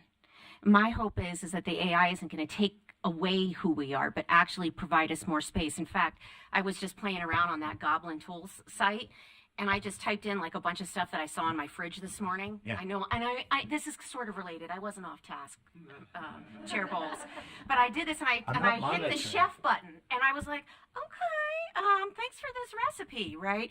And I think what for teachers specifically, I've been Alana, Learn AI. I mean, even just ChatGPT, Bing. I mean, there are hundreds of AI sites and programs being developed and marketed to our educators about how to help them do their job. And I think this again is part of this watershed moment that we are in the midst of in terms of teaching and learning.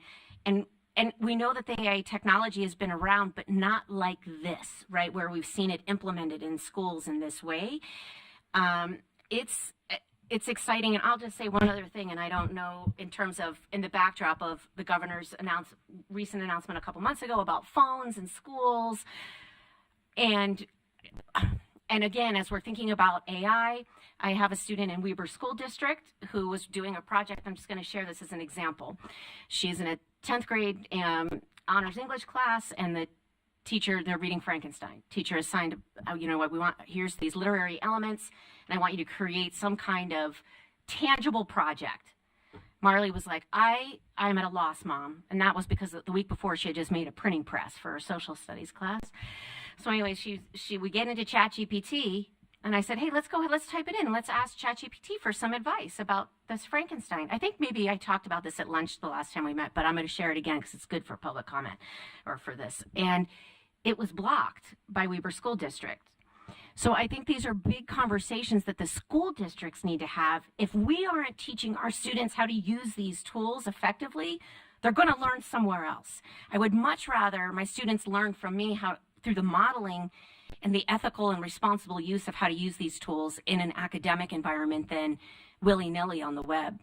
So I think it's excellent that you're discussing how we're using this in our workspaces, but because of the work that we do and because we're involved in education, it's even more paramount for us to be paying attention to what's happening with this technology. So thank you. Yeah, from a policy perspective, USBE just released their AI policy, like how it should be used and how it shouldn't be used, right?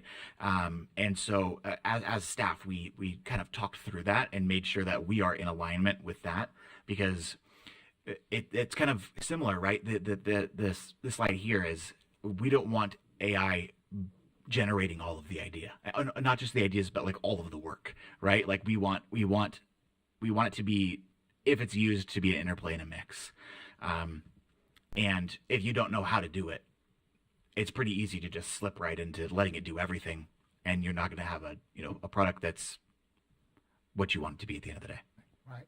It doesn't mean we abdicate our engagement in our work. It means that we can use it as an enhancement or for the work potentially, right? So, well, thank you so much, Andrew, Amber as well. Both of you, we may need some updates in the future as we continue to say here, okay, here's an update, here's another little thing a new piece of UCAP here is an update around AI that you might consider. It will probably be helpful to all of us. Yeah. So we appreciate both of you and your work today and sharing with us. Thank you so very much. I suspect we'll ask you more at lunch, which is where we are. We're back about where we should be. Lunch is downstairs in our normal room. We'll have some nice Eva's Box lunches today which is the cuisine de français of them. That's my best Duolingo. Je voudrais un dîner. So here we go. Thanks all. We'll be back at 1 o'clock, right? All right. But I should have asked Kevin to do that. He's the one who speaks French. All right. We're adjourned until everything and nothing related to charter schools, but everything else going on with our life during lunch. And that's one of the parts I think we all look forward to, knowing each other better and talking about a variety of things that we're interested in. So this is a continuation of Utah State Charter School Board meeting April 11th, 2024. It is now 1:07 p.m. and our next item is an action item regarding the fiscal year 2025 budget, and Director Kramer will lead on that. Welcome back from lunch. Great. So we have a finance committee, as you know, that is engaged in several different tasks, and they had a brief opportunity to interact and review, but they still had a chance to interact and review a really high-level budget. So the agenda topic here and the possible action related to the agenda topic is this board recognizing a high-level budget. We're talking no expenditure details, a little bit of breakdown, but not much. Program budget, what is the revenue look like for the State Charter School Board?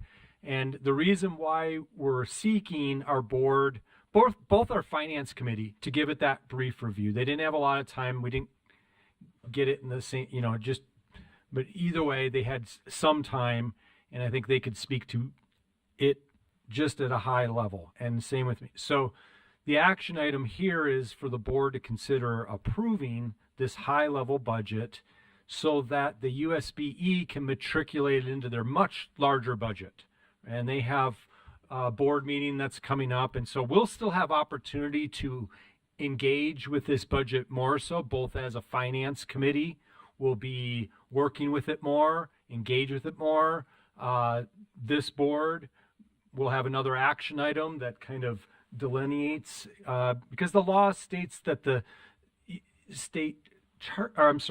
Utah Board of Education will approve a big budget, and then we, as the State Charter School Board, or you as the board and us as staff, then have the opportunity to manage that budget, all aspects of that budget, in fact, the law says. So today, I'm going to have Marie just put on screen a worksheet that we got from USBE. It has been trying to load the Okay. share screen the Yep. entire time since before you began speaking. It's good because I have a couple things to say about it before it loads. And Working on it. Good. One of those things, and Lisa, you can correct me because you're in some of these meetings as well. In our two meetings with the USBE, one of the things for consideration was consolidation of programs, and we actually eliminated one of the programs. It was called the Startup Charter Fund Administration. Startup Charter Fund Administration. And it really didn't have any useful purpose any longer to have that break. It's not something that's required to have that accounting break. It was more of an internal thing. And so per the suggestion of USBE, and then when we looked at it, we all decided that can be consolidated and we can eliminate that one. Okay, so that was one of the things that you'll see reflected here and that I mentioned in the Finance Committee meeting. One of the other aspects to this high-level budget is that USBE presented the revenue in the amount of money that we would receive legislatively to run charter program. As we interacted with it, we verified those numbers, and we thought that was our opportunity to just kind of verify and also be part of it. And so conveyed that to the Finance Committee, that staff looked at this and also verified those revenues in for the 5 different programs. I think there's 5 programs. So we had an opportunity to just verify revenue amounts. And then another step that was taken at a high level was ensuring that our good staff, the people that do the work, get to be, they're still employed, right? We have the money to cover the work that they do in their positions. And so that was a sharing of information from USBE to us, and then us verifying that as well. So we would kind of do collaborative work, but yet independent work. We think that was important to kind of go about it that way. So these are the things in a brief meeting with the Finance Committee today reported on. I could tell you that of the 5 programs, I'm going to keep going even because without the spreadsheet, I think we can still get there.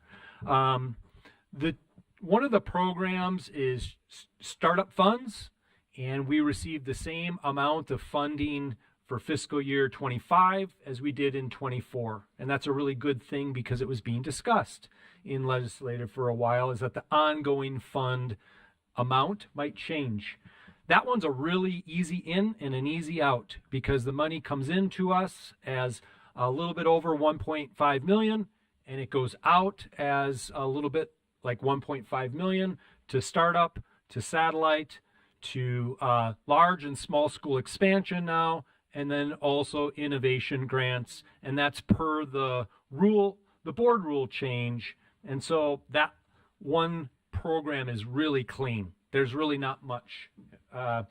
Then there's 2 other programs that are managed. I think they're both called PGB, but I could be wrong. PGB programs. Great. What does that stand for? The Appropriation Unit. Yes, Appropriation Unit. And you could tell we rely on Lisa a tremendous amount for this work, which is great. There's 2 $200,000 amounts that are also really easy in and an easy out. They're meant for technical assistance. They're meant for professional development. They're meant to support outside organizations that we contract with to provide professional development and technical assistance. Oftentimes that looks like because there's not a lot of competition in this space, who's an expert in charter schools and in our state, so they know Utah charter schools, and they're really good at providing professional development, and they're really good at technical assistance. There's not a whole lot of RFP that goes into that because there are association and there are a charter network. And so oftentimes, so that's a $200,000. And if you scroll to the bottom, Marie, I started at the very bottom because I think it's the easiest program to see the in and out. It's a little bit like 1.5 million. The next 2 represent the $200,000. Those are the PGB programs. And then the top 2 are programs that are associated with our running of they're everything else for the administration of the work that we do. We really strive to be good stewards of these funds. We really are appreciative of these funds.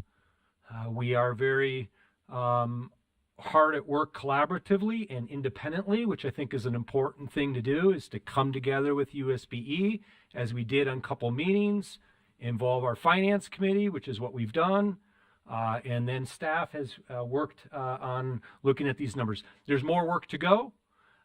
We're looking for the board to have that general understanding, that high level of where we at, so that we can possibly take action that moves it into the USBE's budget. And they have other iterations too. They won't be quite done either, but it starts to get it into their board meetings. So Finance Committee, I know we had a brief meeting, but do you have anything else that you thought was valuable to share as the present before we take questions and before this board considers an action?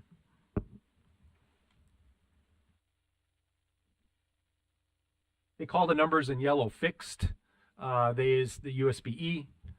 Fixed represent people. So really consider, we don't want to have anything that negatively impacts people's livelihoods.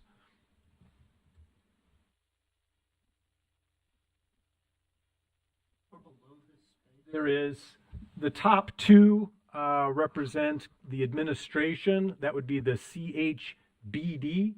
And then also continue to scroll down is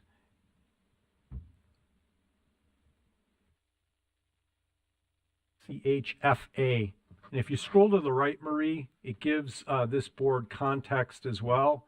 In column P, kind of shows, so on line 39, that's raw salary amounts and raw wages. And the line 40 through line 47 probably are the associated benefit costs and other personnel related costs. And so P gives us, now the finance committee will do more refinement and more work to go into a little bit additional layer of detail. But this is the high level that we're presented with. Chair Bowles, did you have another question? I just kind of rambled a little bit. We appreciate the Finance Committee working on this as well. I don't know if any members of the board would like to have a copy of this. It's all in that, being a responsible steward. I know that you want to make sure as things are in place, we do have our Finance Committee. I don't know if anyone from that committee has any reactions, or if you've looked at the detail more, if there's anything that anyone would like to talk about. Any questions from the board relative to this? Would some of you like a copy of this spreadsheet? Would that be helpful too? I think probably for all of us. Yeah, so that we see it. One of the key responsibilities every year, of course, is that we are making sure we are within budget, that we live with the budget and are within that the money. That's one of our key responsibilities. So that'd be very helpful for us to see that. We hire an executive director, which we already have an A+ for that. Now we have finances that we also need to pay attention to every year, and that we are following policy and process. Those are really our generally big categories of responsibility that we have. So we're really work hard at that. So it would be helpful for us, I think, to be able to see those. We're looking at the budget a little differently than we have in the past. As Director Kramer is talking to you, we're looking at just general categories, and some of them are fixed, right? We're not going to play with those. But other categories, there may be some little bits of play here and there, and we know our budget committee has looked at them as well. So I think at this point, I think what you're asking for is that we give, high-level approval? Approve of the budget in these categories. Vice Chair Phillips. I just wanted to ask one question relative to the research going on about whether it's beneficial to stay at the USB offices or at some point to transition to another location. I'm assuming that you've just brought over the anticipated expense as though we were staying here, because we wouldn't be moving unless for some reason that gains, at the very least, a financial advantage. Is that correct? Correct. Okay. Yep. That's what it looked like. So thank you for confirming. You got it. Yep. And that's in one of those items, right, Lisa, to one of those lines reflects our contribution to this building, and that's okay, because we do have energy costs and other kinds of things we contribute to that in this building. All right.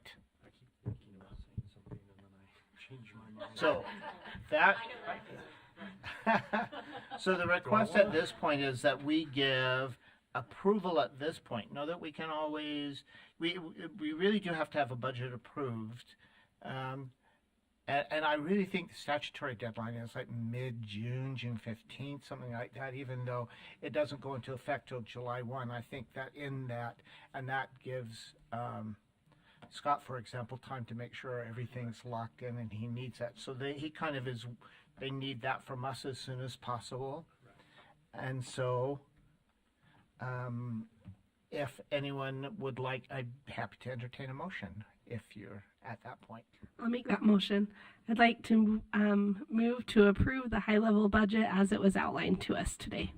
All right. So in these general categories, this high-level budget a motion to approve. Is there a second to that motion? I'll second. And a second from Member Olson, original motion from Member Bassett. Any further discussion?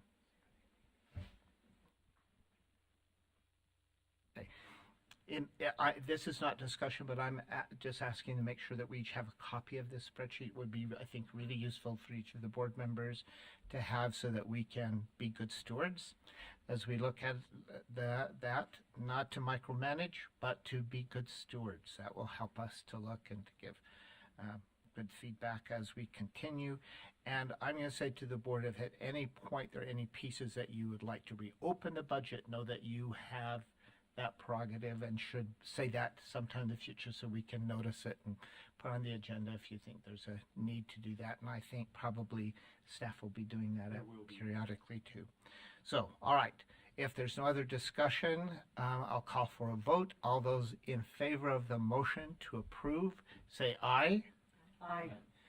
And I'm not seeing any opposed, so I'll declare that a unanimous vote in the positive, so in favor of that motion. So thank you to Director Kramer. Lisa, thank you so much for all the work that you do on a daily basis to make sure all the little details are taken care of, because this is just a broad view. We know the devil's in the details, and that's where you really are making sure things are taken care of. And so, and our budget committee as well. Thank you so very much. All right. We are fortunate today, too, to learn from Brendan McGinn. And Brendan, as you know, well, we know as our team member, one of his primary responsibility is our portfolio specialist, and that's a big job in itself, though he contributes in a lot of other ways. But today he's going to talk to us about some current comprehensive reviews and what we look forward to in the future relative to those comprehensive reviews, as that's the important piece, as we are also caring about how our schools are performing, and are they also have to be within the law and follow policy and procedure and process and have the money that they need to without overspending. If they don't have money, it's not a very good sign, right? Yeah. So all of those kinds of things. So Brendan, help us to learn. Thank you. Well, thank you. I'm grateful to be able to present today. It's been a while since I've done so.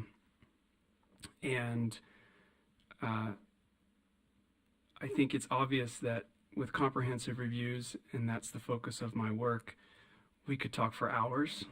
There's a lot there in terms of the process itself, the results from the schools that we visited, and what we're going to do in the future. So this will just be a glossing, just a little touch on each one of those things today. So thank you.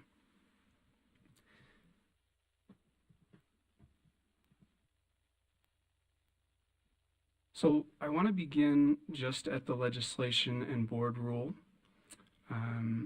These things come together to make the concept of the Charter School Comprehensive Review. And as you look at the screen, there's asterisks everywhere.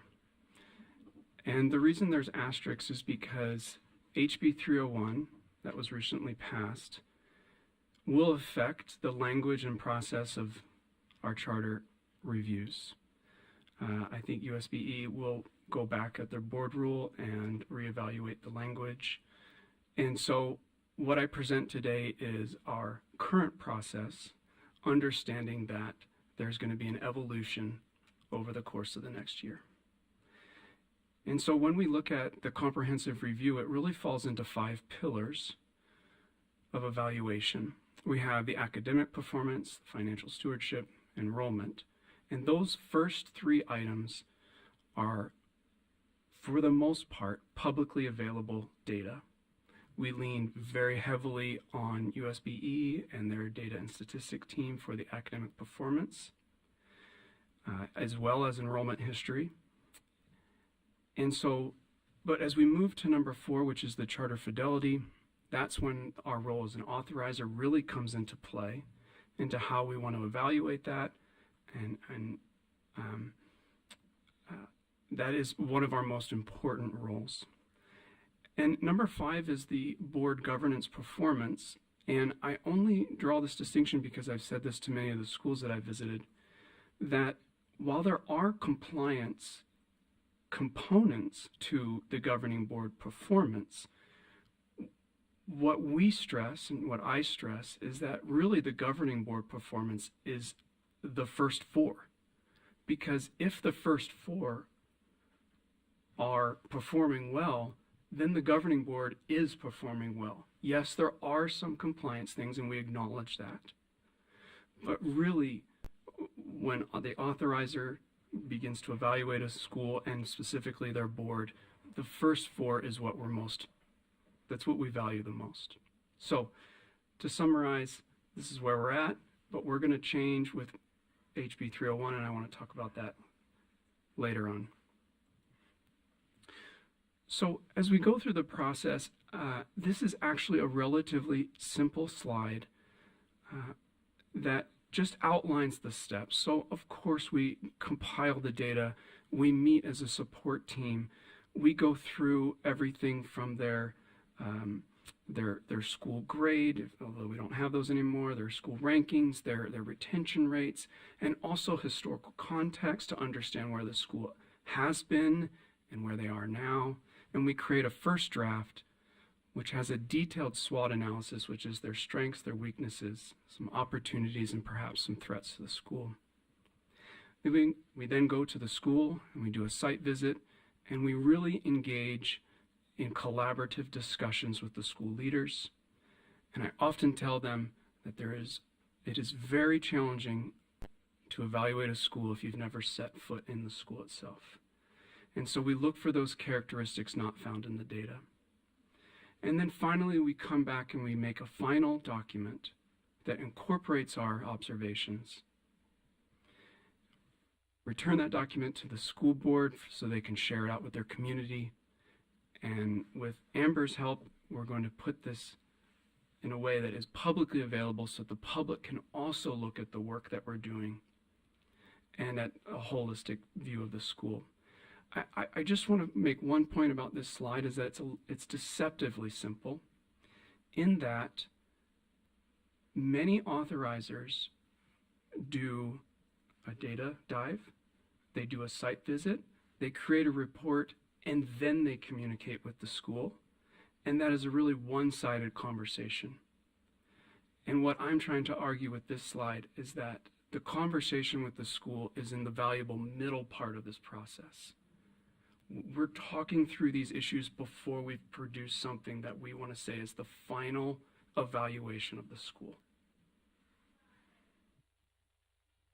I wanted to focus a little bit on the SWOT analysis. It's an industry term. There's probably better vocabulary words, but this is what it is. And I wanted to show an example of a school that we want. The data isn't, the words doesn't matter. That's not the point. The point is that this is what we spend the majority of the time talking about with the schools. We talk about their strengths. We understand how they got there. We talk about some of the weaknesses, and those can be challenging conversations, but they're important. We talk about opportunities, and generally, although there have been some exceptions, the threats for schools, which again, probably not the right word, center on competition from other charters, traditional public schools, voucher programs, and things of that sort. But the real reason I'm showing this slide is because at the bottom, we outline how we, as the SCSB, want to provide support based on that analysis. So those 4 in this particular example of supports that we want to provide are specifically to address the weaknesses and the opportunities of the school. And this is really valuable for the school and building our partnerships with the schools. We've leaned into the mission of being a supportive authorizer, and this is an important step that we wanted to take. Now, I've been excuse me, I've been in public schools for a number of years, and I know some things, but I don't know everything. There's people in this room who know more than me. But ultimately, with the schools and their support, it's not one person who's going to solve it. And so these conversations actually are centered on which levers we can pull as the SCSB to help the school. This could be support from USBE. This could be support from our advocacy groups. This could be consultants. This could be a charter management organization that we feel could come in and support the school. So this isn't us saying we're going to solve this problem. This is us saying we're going to help solve this problem by pulling the levers that we can. And that's the intent of that. This slide I actually threw in as a little bit of a bonus, and it is a shout out to these schools. Obviously, the SCSB has been doing comprehensive reviews for many years, but we pivoted to saying out loud that we wanted to be supportive with Dr. Kramer and Ms. Stephenson's leadership. And so these 8 schools were the first schools in which we said, how can we support? We're going to come in with a little bit of a different perspective. And I want to acknowledge these 8 schools because they were absolutely fantastic in the way they responded. They were fully engaged, they were honest, and they helped us to understand where they were and where they wanted to be. So I just wanted to give a shout out to these schools. So to summarize all those things, where are we right now? Well, as you know, we have the legislation that tells us that we need to review after year 3, year 5, and then 5 years on. So we actually were playing a little bit of catch up with the school year 23 cohort, which is on the left. And I just wanted to report that all these schools, we've completed our reports and we've visited almost all of them. There's a few that are scheduled to be visited in the next 2 weeks.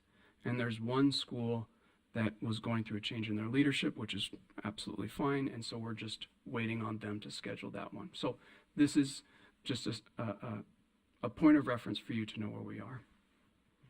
We also have the school year 24 cohort, another group of great schools. We've working through this list, creating our drafts and communicating with the schools. And I anticipate that we will be able to finish this by the end of school year 24, although the visits themselves may run into the summer or the fall. And that's just the reality of the time it takes to do this the right way. So this is just a summary of where we are in terms of the process. But as I mentioned, we want to also look to where we want to go. And we really can't discuss the future of the comprehensive review without talking about HB 301. And the word that keeps coming to mind for HB 301 is unfortunately, or fortunately, comprehensive, because the bill was comprehensive in what it did to the language and our processes. And so really when I talk about the impacts of HB 301, I want to be clear that these are initial thoughts. This bill was over 1,100 lines. It is complex. I know some of you in the room helped craft that bill, and I understand that. Our organization, we've started training, we've started reviewing, but we do need a little bit of time to fully understand the bill. And as just an editorial, sometimes when there's bills of this size, it takes a while. Well, there may be anticipated results of a bill and unanticipated results of a bill, and those things take time. So just as an editorial. And so when I present these 3 impacts, realize that these are just initial thoughts. So number 1, there's an emphasis on charter school, the actual school itself creating its accountability measures to us. And actually, the correct word is probably a re-emphasis. It wasn't that it was not there before, but there's a re-emphasis on charter school created accountability measures. Number two, it gives us a little more flexibility in how we do school evaluations. And then number three, it helps us overcome this one-size-fits-all review. The first step for our comprehensive review process is to create an academic framework. We've partnered with the National Charter Schools Institute and specifically their A-Game program. I'm just going to read the quote that says that the A-Game creates responsive goals that are designed to capture all student learning, especially the learning that is not captured by state assessments and traditional measurements. An academic framework must include the intent of HB 301. And so we're going through this process. Now, again, we're just starting. We've met with them just a few times, and it's going to take a while to complete this work. But I wanted to give three main ideas here, or where we think we're going. First, we want to create an academic framework that measures mission-specific outcomes. And I want to draw a distinction. Many of our charters have things that say some variation of, we will require our students to read the great thinkers. That's an input. It's not an output. That's an input. Or we will invite artists in residency in our school. That's an input, not an output. We need to figure out a way to measure the output of those things that they say they're going to do. We also need to find a better way to measure student engagement and school climate. And finally, we want to create an academic framework that gives additional flexibility to schools to demonstrate academic performance. And all of this is to say that there's takeaways. First, I think that we're ultimately going to create multiple frameworks because the task of evaluating a Montessori versus a full online versus a college prep is challenging. And therefore, we need to give ourselves a tool that can adapt to those things. And secondly, I think that the result of this work and HB 301 lead us to perhaps engaging in updates to charter agreements.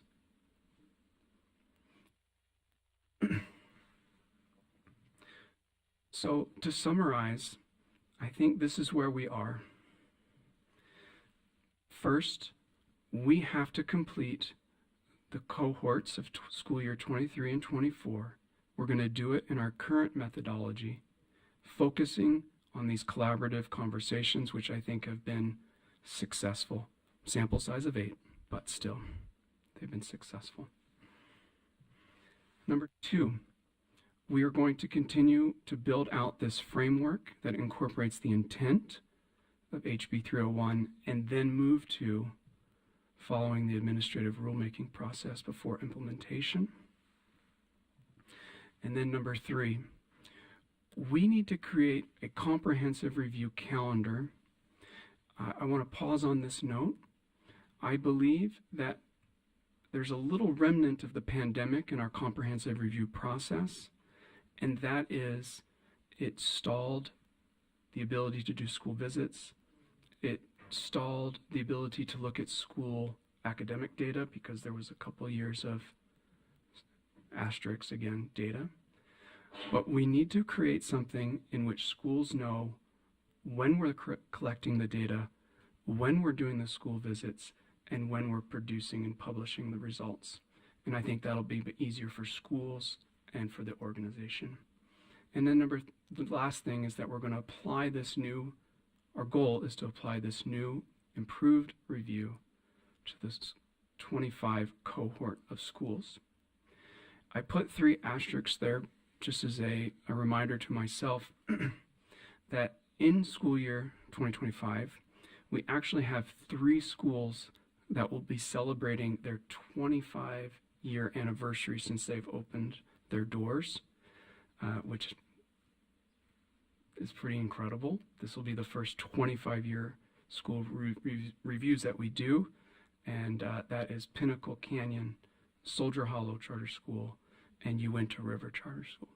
And so I'll be excited to apply the new review to capture what those schools are doing for their communities. And that's just a little overview of where we are.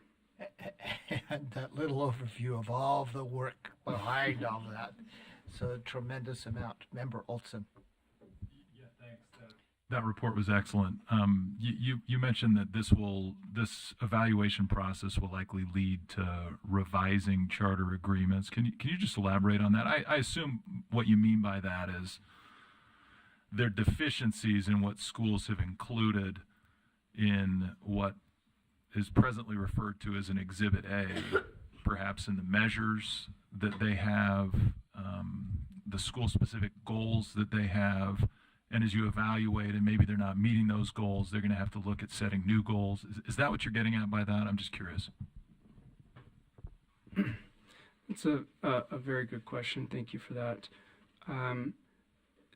There are aspects of what you said that are true in terms of room for improvement, meaning that in some cases, what was put into a charter agreement has changed just by the change in education testing. For example, USB has changed the wording of SAGE to RISE, and we have charter agreements that refer to SAGE testing. We have charter agreements that refer to DIBELS testing, and now we use Acadience, and therefore it's not an apples-to-apples comparison, therefore we can't use it. And the reason I bring that distinction is it wasn't that the original goal was poorly written necessarily. It's just that there's an evolution over 20 years of education that requires a change and an update to the charter language. Does that answer your question? Yeah, that's helpful. And thanks. I should have emphasized this more than I did, but excellent work. We appreciate all that you're doing and the rest of the staff who are engaged in this effort. This is outstanding. So thank you. Yeah. Let me build on the answer. I hope that I'm not taking a soft task from what Member Olson's question, but it seems to me that when we create charter agreements, we may be better at writing them in this way. You just talked about it. These are inputs as opposed to the outputs. And we may need to write agreements that talk about outputs, not just the inputs. It's the difference of writing really good learning objectives. If we say we want students to understand mathematic concepts, it's not the same as students will demonstrate the use of whatever mathematical concept. I had a really good one in mind and then it just went out, and that's what happens when your brain gets old. So our order of operations, that came right back. See, it's so good. I have a good recovery time. So my friend who said, I have a photographic memory, I just don't have same day delivery. And that's mine. At any rate, so if we said mathematical principles, instead we'd say students will demonstrate appropriate use of the order of operations is more specific. And we may need to write, if we're evaluating schools, we need to be very specific in those agreements about what are the measures that we will use. Now that we have this flexibility to say, all right, for this school, what are those, not just, we'll be able to talk about all the great writers. Well, we need to be more specific, right? And create what are the outputs, not the input. Yeah, go ahead. I think you're exactly right, and I appreciate that. And to build on what you said, because you used the language of encouraging them to include into their agreement a measurable output. But the switch, and I feel like the thing that we need to emphasize as we go through updating our charter agreements and that language is the school should come to us with how they will reach that goal. Yeah. And how they will demonstrate that the charter itself is leading to this thing, and taking a little bit of the burden off of us to come up with that language and shifting it to the school and their leadership. That's part of our two-way agreement. I would argue that's our two-way agreement about how will we measure those outcomes, and that should generate from the school. And we say, yeah, we feel comfortable with this, or how about this, if there was something we were concerned with. But we establish those up front so that at the end we're sticking to those, not to, okay, I know you said you're going to do this, but we want you to be doing these other things too instead, so that we come to that. Yeah, Vice Chair Phillips. So thank you so much. This is such a great direction, and I'm glad that we've had an opportunity to hear about your thinking and how you're finishing up sort of people who are in the process of going through the comprehensive review as it was, and then moving to something else. So a couple things that I'm hoping members of the board understand, and I know you've all been kicking around in charter schools for a really long time, but when you think about what most of our schools had from the late 90s through about 2014, so maybe even 2015, so less than 10 years ago, they had a charter application. And not only did it become immediately obsolete, I know a charter school I worked with closely had Iowa tests written in there, right? Not even CRTs, that used to be an actual test and not a bad word in our state, and not SAGE even, but Iowa tests. And so anyway, you not only had just this application, but the application goals, because of the way we asked for an application as a board in previous eras, were almost all fulfilled within a handful of years of opening and operating. So you were in effect left with something that wasn't technically a legal agreement at all. It was an application that had been approved. And so the schools felt obligated to follow what had been said in that application. And then we, in an effort to try to remedy that situation, we put together when I say we, I mean a previous iteration of a board, put together a charter agreement that didn't have any kind of goals attached to it and was more like a legal agreement describing the relationship between schools and the board of directors with whom they had. And it was almost universally rejected because charters were operating without signing that and didn't want to. And as a compromise, charter schools were given an opportunity to update, if you will, their agreement, again, nothing official there, by entering into an agreement to have an Exhibit A, which didn't actually speak to the type of school they were, or any of the things that they might have either done or not done relative to their application. And those goals, as we all know, were quite aspirational in those first Exhibit A's. So so what we're left with in 2024 is a majority of charters who have no agreement with the SCSB, and a bunch that have an Exhibit A that is aspirational, and some that have neither. And so getting our schools to come to us and giving them and a lot of schools who wanted to amend their charters because they were obsolete in terms of what they referred to, in terms of key elements, in terms of the target population they thought they would serve, now they were serving another group, were reluctant to come to us because, one, we didn't really have anything in return that was sort of worth the risk of perhaps getting their hands slapped, being told they're not doing what they said they would 20 years ago, etc. Okay, so I think the whole idea of not just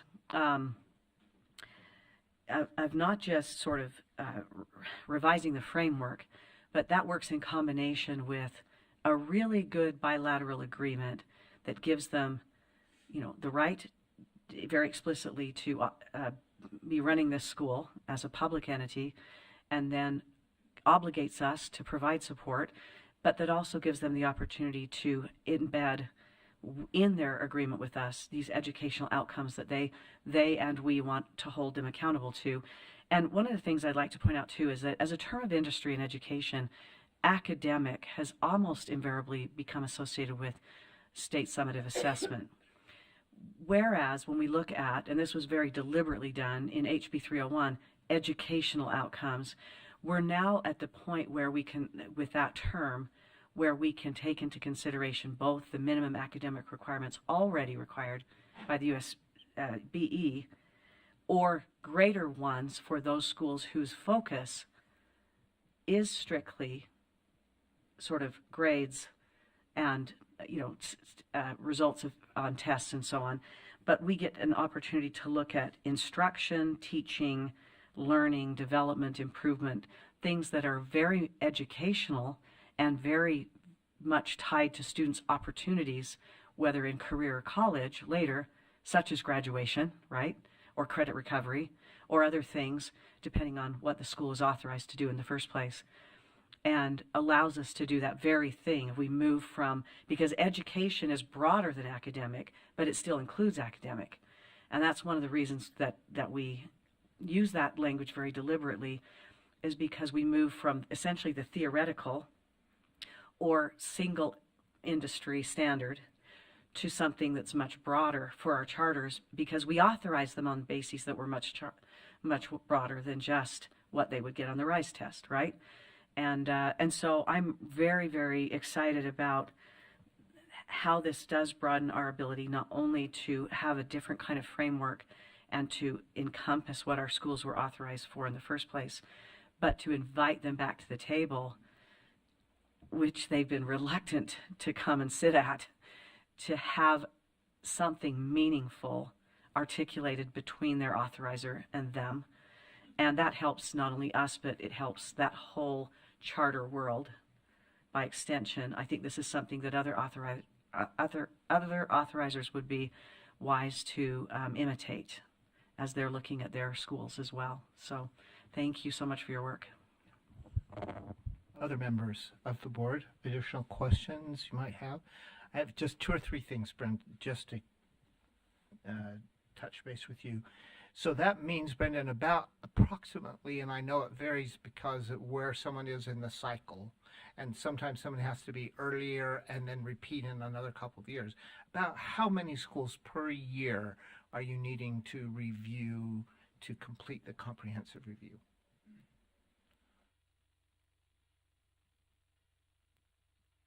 Let's see. Yeah, as you mentioned, it does vary. If we had to take a guess, anywhere between around 25. Okay. If we had to take a, which is a massive undertaking. Honestly, that's a massive Correct. undertaking. I just wanted to highlight that, to say that that is a massive undertaking.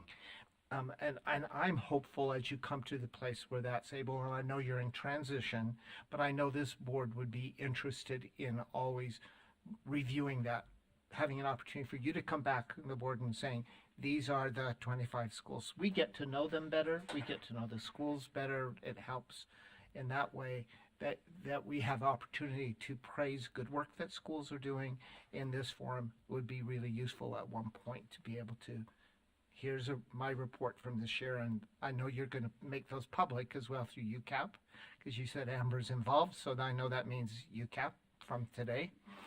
And so we want to make sure that, though, that as that's made public, that I think we would all like to be able to look through that list.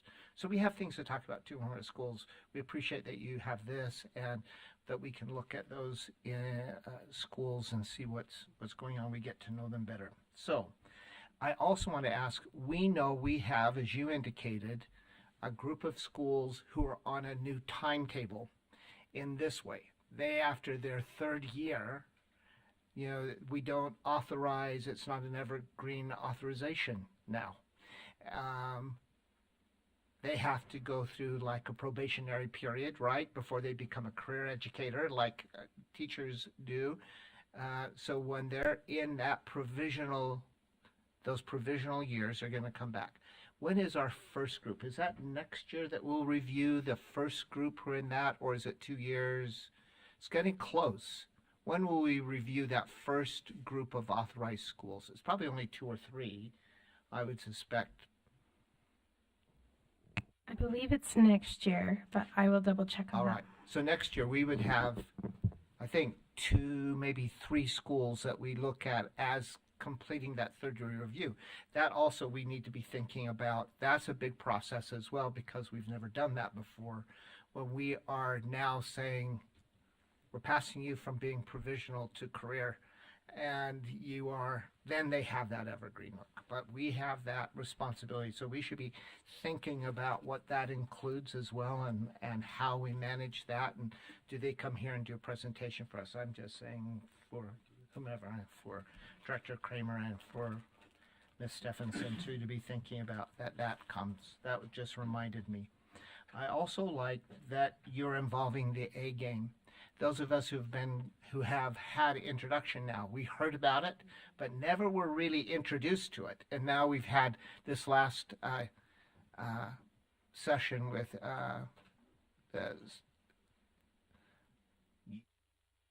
I have like USAL. I'm thinking of all the organizations like that. NACSA. What? For At NACSA. Thank you so much. NACSA. So we saw some of it and liked it very much. And I know some of you are continuing to stay involved with the A game and learning more about it. So thank you. There's no reason to reinvent the wheel if A game works for us, and if that kind of a process. And I know you're still in the evaluation time to decide if the A game is where we need to go, and some are continuing. I think Ms. Stephenson, maybe some others are going to an A game. Chicago, May 2nd through the 3rd. May 2nd and 3rd.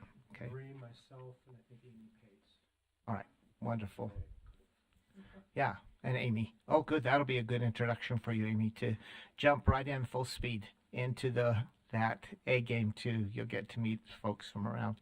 So that's a good thing to do. So if we decide that that's a good place, then we don't reinvent. And I like that look at that. Though one other thing, and I know SWAT, you may or may not continue SWAT into your new process because you're in transition. But I wondered if there's a place in that SWAT where, you said these are some ways we can support. Do you lift those then off that SWOT analysis? Do they go on someone's action agenda that says, and the weaknesses here are some places that we need to jump in now to help schools? I mean, I just don't want the SWOT analysis to be the end. For that to be the period, because now you've done all that great work to allow us to now help a school who has a weakness or two, that we can support them, and other ways that we can support that you listed on the bottom. Are those being lifted off and being put on action agendas so we can proactively support schools and help them? Excellent piece of feedback. Thank you for that. Only within the support team right now. So since the support team has started the initial review, we go through the school visit. A lot of times, let me rephrase that. Let me start over. Sometimes what we thought would be a support is already being addressed by others. And so that's the importance of that conversation. Yeah. And then when the final draft is done, in which we say this is what needs to be done, it's within the support team. But your feedback about creating action steps to follow through is excellent. I appreciate that. Yeah, I'm just hoping you've done all that work. I don't want it to be lost. That's the end point, because it really is bridging into what we can be doing into the future to support schools in various ways. So that really should be the bridge point, right?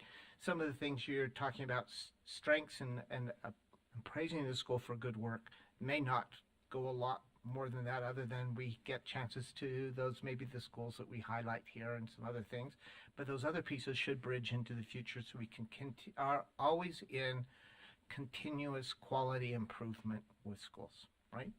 And that those can be lifted. And I know you're in transition, so that I like SWOT. So you were apologizing for a SWOT analysis. I think SWOT analysis is great. And so maybe you can, those pieces, I hope that you'll consider retaining pieces that say, all right, based on our review, we don't just say, this is how we've reviewed you, but this is where we, in our conversation, we agree that you are, and this is what we're going to help you to do into the future. There's always a bridge element to it that is a support to schools.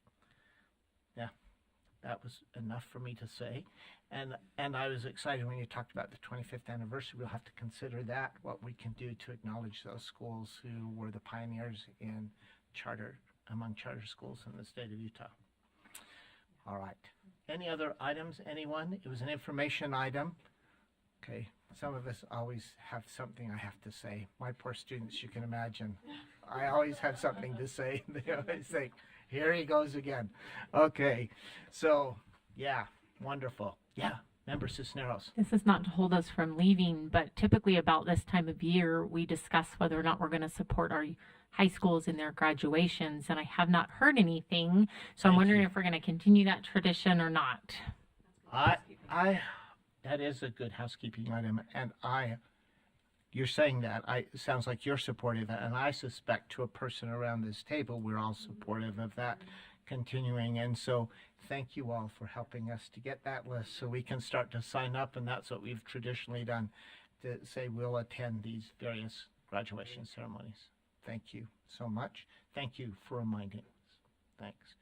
Other housekeeping points of privilege, other kinds of things you want to talk about before we conclude? All right. We're very close to on time, having some back and forth during the day, and that's what happens as we meet. We meet again.